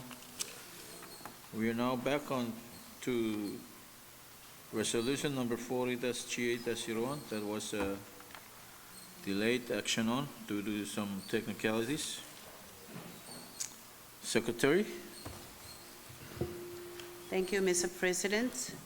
Resolution number 40-G8-01. This is the revised resolution expressing gratitude to the member jurisdictions of the Association of Pacific Island Legislatures for assisting the island government and the people of Guam after the devastation of Typhoon Mawar. And the resolution again is introduced by Senator Tina Muna Barnes, the island of Guam. Thank you, Mr. President. Thank you, Secretary. Any motion for adoption? So moved and seconded. Chair recognizes the Honorable Vice Speaker Tina Barnes from the Territory of Guam. Thank you very much, Mr. President. And I just want to say that with the amendments, I'm hoping that my colleagues can help support the efforts for this resolution 40-GA-01 as it is inclusive. Sinamasi, I yield back. Thank you, Vice Speaker. Chair recognizes Ropi Kupala. Mr. President, I just want to thank Madam Vice Speaker for agreeing to revise the resolution so it could be more accommodating and including other assistance that were provided to Guam. So I thank you for doing that. And so moved. Thank you. I yield back. Thank you. Thank you, Senator Simabab. Very duly noted. Whatever you're saying, we should really appreciate Madam Vice Speaker for allowing everyone to join in on this very important resolution. Thank you so much. Any more comment? If not, those in favor say yes. Those not say nay. API resolution number 40-G8-01 is duly adopted by this important August body.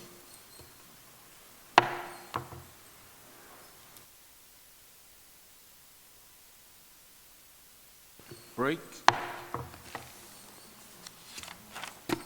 Questions, if necessary, for this particular item, Mr. Walden? If there is any open recommendations with regards to this venue, especially in the absence of the host to be Hawaii, state of Hawaii. Thank you, President. Walden? Yeah, before our meeting here, I reached out to our representative, Senator Glenn Wakai, informing him that Hawaii is in the rotation to host the next General Assembly, and we're hoping that he will be able to host it during the FESPAC.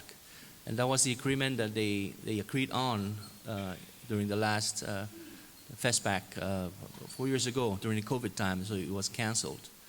So he came back to me saying that, he's sorry, he sent his apologies, but it's election year, next year, and he's very tight with his schedule. So I'm bringing this up to decide on where we'll be holding the next General Assembly among our members, or if you want to continue with that and have it in Hawaii.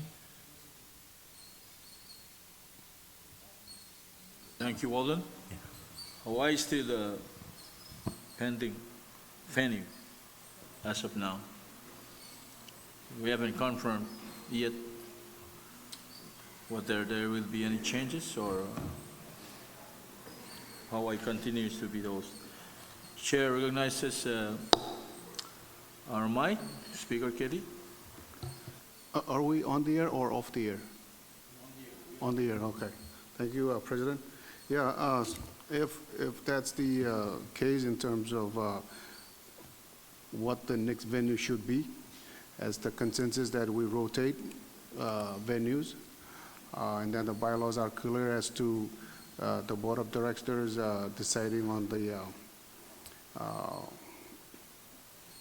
General Assembly venue. If not, then the President decide that. But usually we make the consensus among ourselves. And my recollection was that if it was supposed to be Hawaii, but then if Hawaii is not ready, and Hawaii has been pretty inactive for the last couple of meetings, Board of Directors and the General Assembly both. The next in line for the hosts is Palau and CNMI. So if we can divide those up into having the perhaps the Board of Directors meeting in CNMI, and then have the General Assembly in Palau to coincide with what we just adopted in Resolution number 16, to see if we can go from there simultaneously with the South Pacific Parliament Group. It's just a suggestion. I may not be here with the legislature anymore, but if I'm with the executive, I get back during the election. I still support this body, but that's just the suggestion for the time being. Thank you, Speaker. Thank you very much. That's the suggestion from Honorable Speaker Kelly. CNMI, the Chair recognizes her after. Yes, we had our secret meeting, and Palau wants the GA, and then another secret meeting with YAP. They're willing to host for the Board of Directors, if that's good for everyone. CNMI? Because, is it okay? Yeah. Yep. We need to go to YAP. They need our per diem. They have the biggest money of all the region. The stone money cannot move it.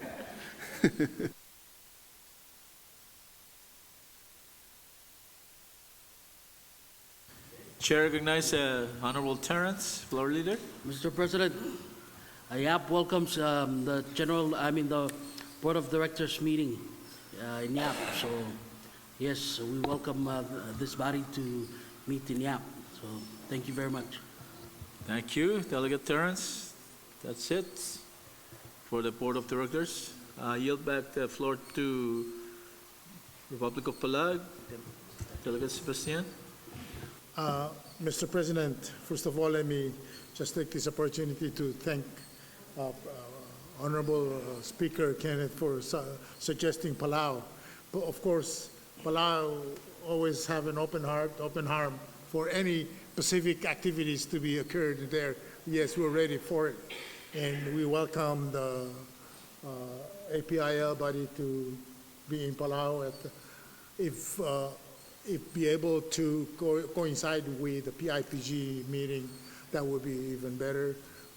Although logistical arrangement will be a challenge, but we've faced logistical challenges in the past, and we overcome it. So I'm sure we'll overcome whatever challenge comes our way. But I just want to take this opportunity and thank everyone, and especially you, Mr. President, for allowing this opportunity to happen. Thank you. Thank you so much, Sebastian. That sets item on venue. Concludes it. Thank you, Alden. We'll move on. I guess that concludes our day. There's a couple of announcements for tomorrow. Tomorrow and Saturday. Can you make it? President Nelson?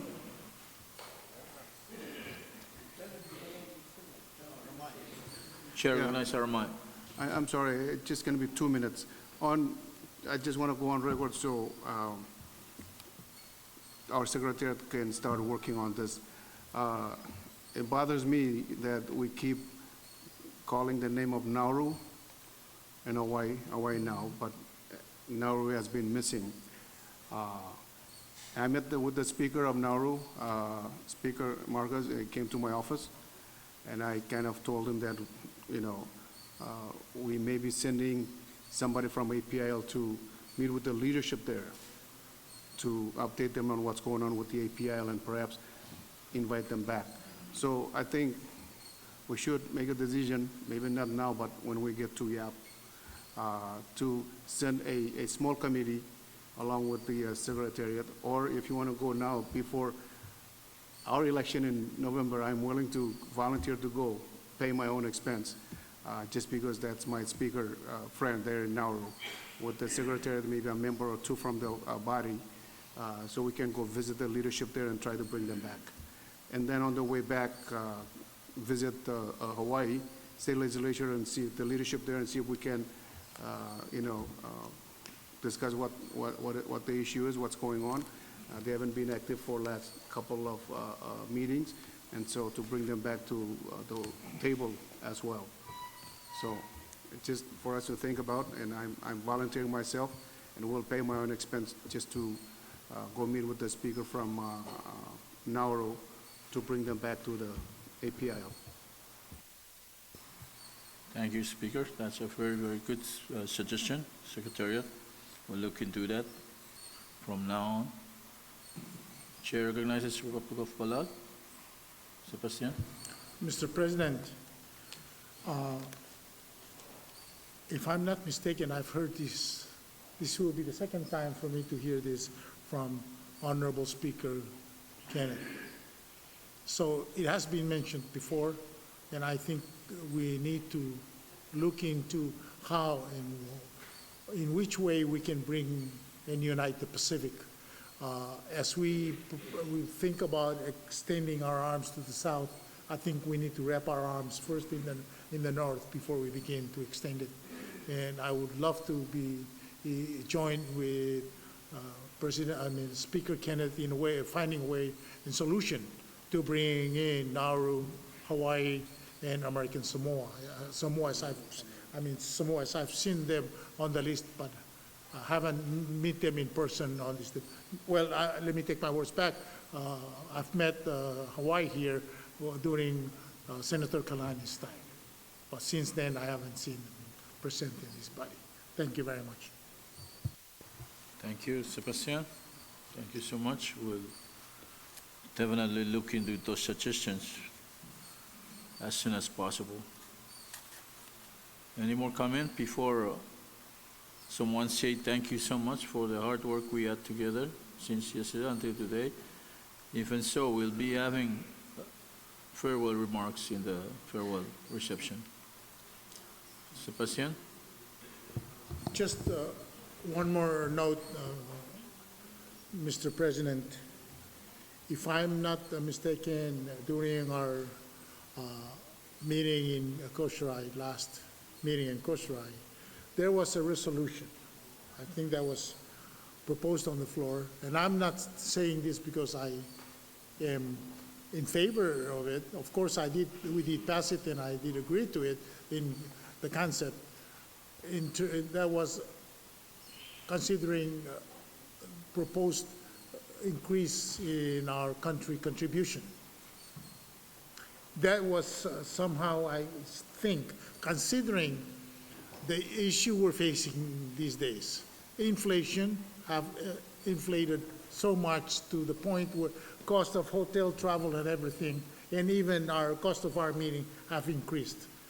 And if I'm not mistaken, I've been on this body for quite a few years, and those haven't changed since. But inflation have increased so much to the point where I think $1 then is no longer $1 today. So I'm just bringing this in, wonder where we at on that. And I think that was a thought of fundraising trying to bring in more resources to this body.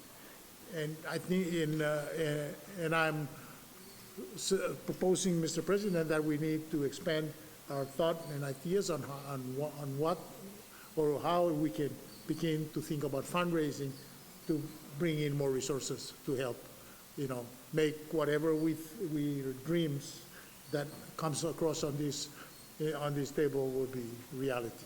Thank you very much. Thank you, Sebastian. Before Walden could help on that, I think that would go to our Board of Directors meeting. It would definitely touch base with the bylaws and whatever policies of the body when it comes to increasing the dues and financial matters of the organization. Thank you, Sebastian. We'll visit that.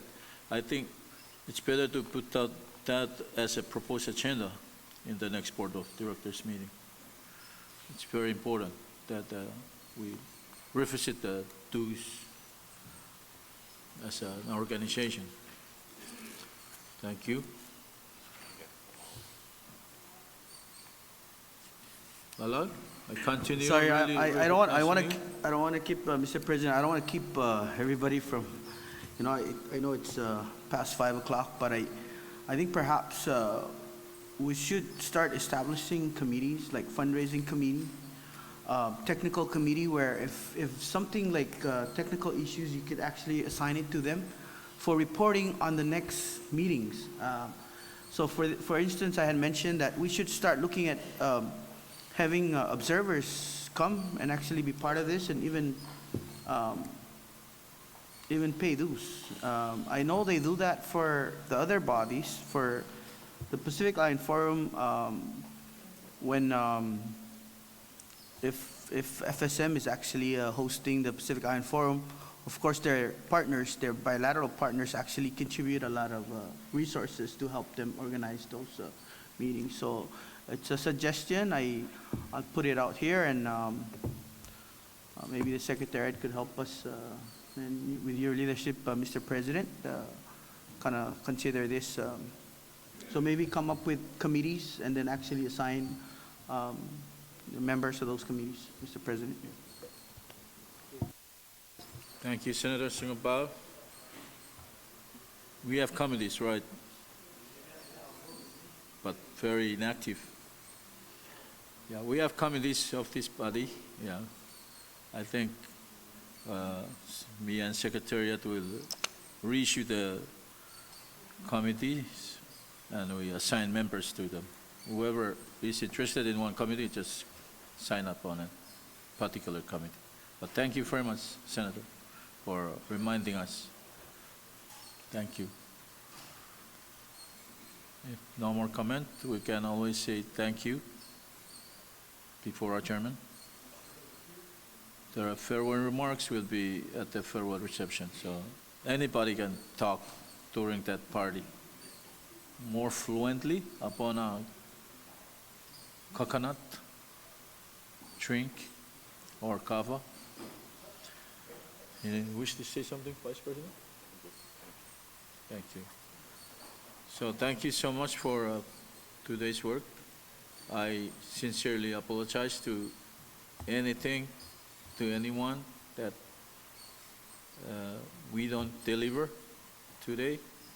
We always have tomorrow to reach consensus on things.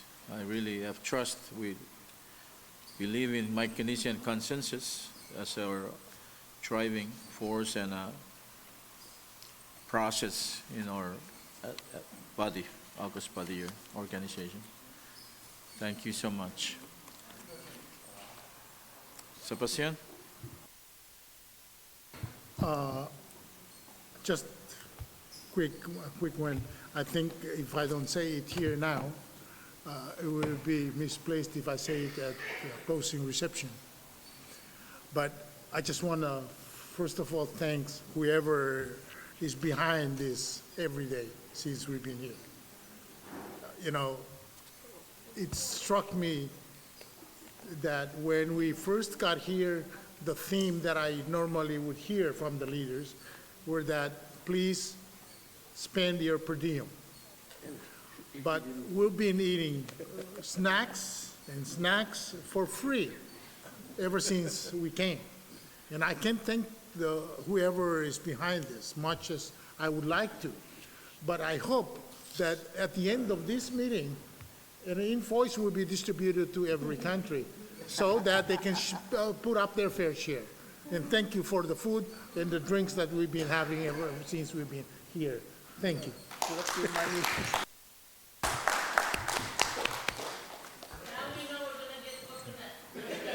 Thank you, Marino, Sebastian.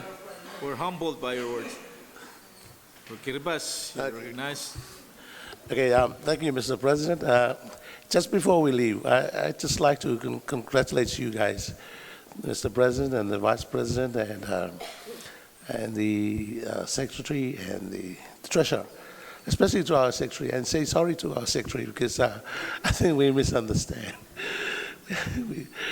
Our friend from Bala, he just thanking me for holding the Bible.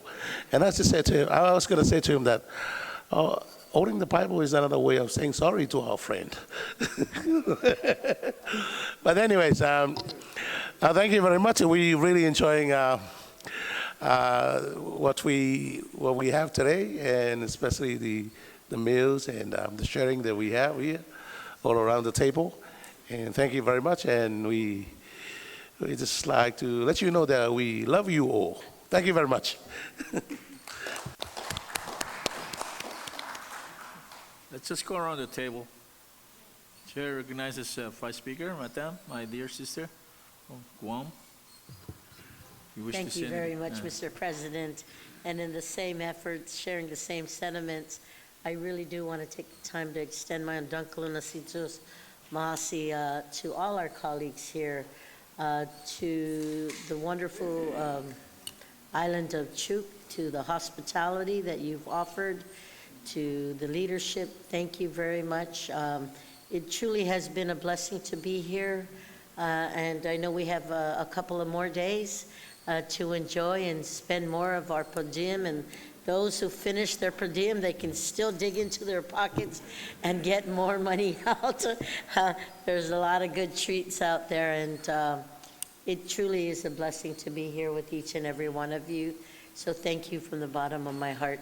Sanamasi. Thank you to the team. Thank you, Madam Vice Speaker. Terrence. Thank you, Mr. President.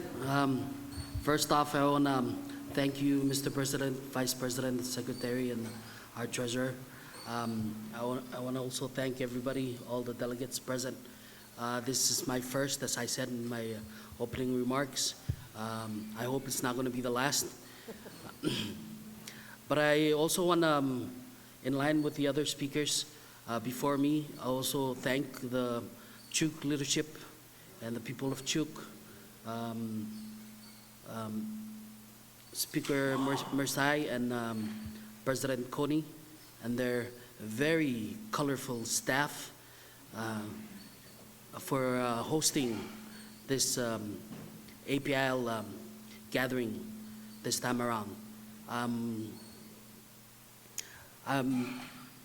I've had a very good stay so far. I still have until Saturday, so I'm still looking around. This has been, it's been 21 years since my last visit to Chuuk, so it's very good to be back. So thank you, Kriso Chapur Kamar. Thank you, Floor Leader Terrence. Thank you. Simina, Senator Simina, Pui Pui. Thank you, Mr. President. In return of doing good, God bless Chuuk. Continue to do good, because in return, you will receive good. And thank you for the hospitality and the generosity that you have shown the family of ABIL. Once again, Kirisu Trabur, God bless Chuuk.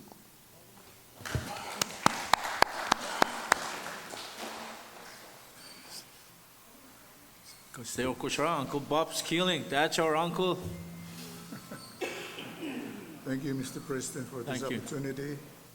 On behalf of our head of delegation, our floor leader who's sitting back there, I'm pleased to do the honor of saying thank you to you, President, Vice President, Secretary, and Treasurer for able conduction of the conference so far.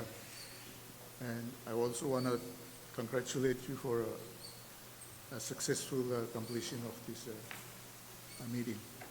And by the same token, I also wish to accompany the sentiments that have been made so far to thank the leadership of this wonderful state of Chuuk and for a warm hospitality and great generosity they've shown to us during our stay. I still have a little bit of per diem that I will spend, so rest assured I will do that. Thank you for a fruitful and wonderful conference. Thank you. Thank you, Senator Bob Skilling. My esteemed colleague, young Chairman of Ways and Means, Jesse William. Thank you, Mr. President. On behalf of our Chuuk leadership, I just want to say our greetings again to all delegates. And especially I want to say my congratulations to you and your executive. And I hope all the delegates are enjoying staying on our island, enjoying the food, the drinks, and our staffs. All our legislative staffs are helping you during our conference or our APIL meeting. Can we give them a round of applause, our staff? And Mr. President, I think they have only 2 days left. Please spend more your per diem at our local store. Thank you. Thank you, Jesse. Recognize our sister, auntie from CNMI. Thank you, President. I would like to congratulate all of you for another year, and thanks to everyone here, the members and the audience for being so good to us. And we hope to hear how you did with the resolutions we made here in your countries next time around, okay? And yes, thank you. I've enjoyed my stay here. I think I lost 5 pounds walking up 3 flights of stairs. And thank you very much, Chuuk. Amen.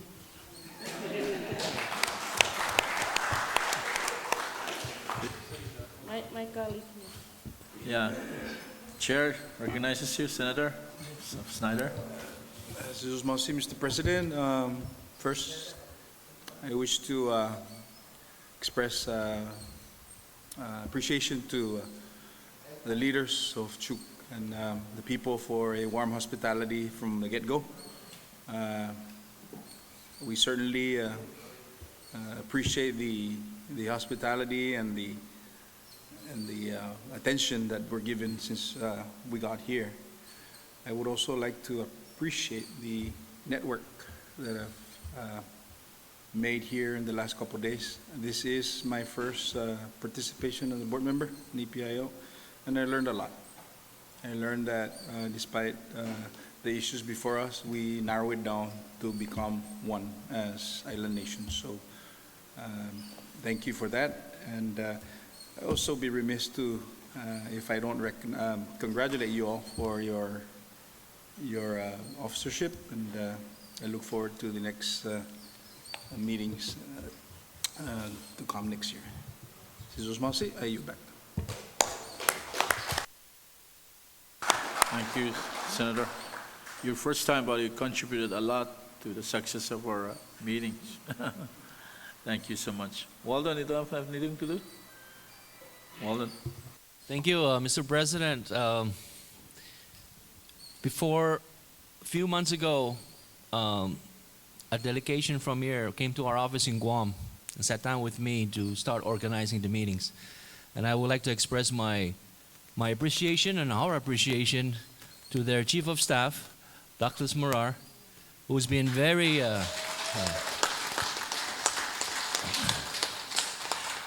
instrumental in putting this together for us. Him and the staff here are just extraordinary, and you make my work so much easier. Douglas, thank you so much. And thank you everyone for your continued support. Congratulations, our new APIL officers. I look forward to working with you in the next year. And hope to see you all. Have a Merry Christmas coming up. So enjoy your Christmas with your families, and we'll see you next year in YAP. Thank you. Thank you very much, Walden. Vice Speaker, say something on our behalf.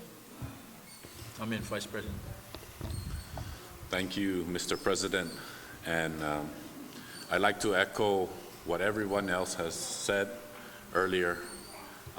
Thank you very much for the leadership of Chuuk, and also the island, the community of Chuuk, for welcoming us and hosting us. The hospitality has been great. I mentioned, I gave an appreciation speech on behalf of the officers and APIL to the Visitors Bureau for hosting lunch. And I was saying that I don't know if I'm going to be able to stay up after lunch because the food was so good. But I did. This is a learning experience for me to see how everything works. Like I said, once upon a time I was sitting behind the table, and now I am part of the table. So I thank you all for that.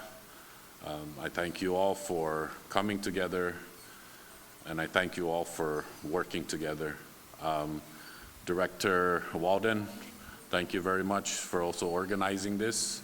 To the legislative staff, Douglas, I hope your tip jar is spilling over. And we thank you and your leadership in putting all this together, as well with your other colleagues and the other departments and agencies here in the Chuuk government. It's been really great, and I look forward to the next couple days. And don't worry, Mr. President, I am spending my per diem, even though we're getting free snacks and food. But again, I cannot say it enough. Thank you, Undanklu Nasi Zeus Masi, Hilisotuma, and have a good night, everyone. Thank you very much, Vice President and everyone. That concludes our today's session. I can now call this Association of Pacific Island 40th General Assembly adjourned until Friday, the farewell reception. Tomorrow. Thank you so much. Can I please ask everyone to come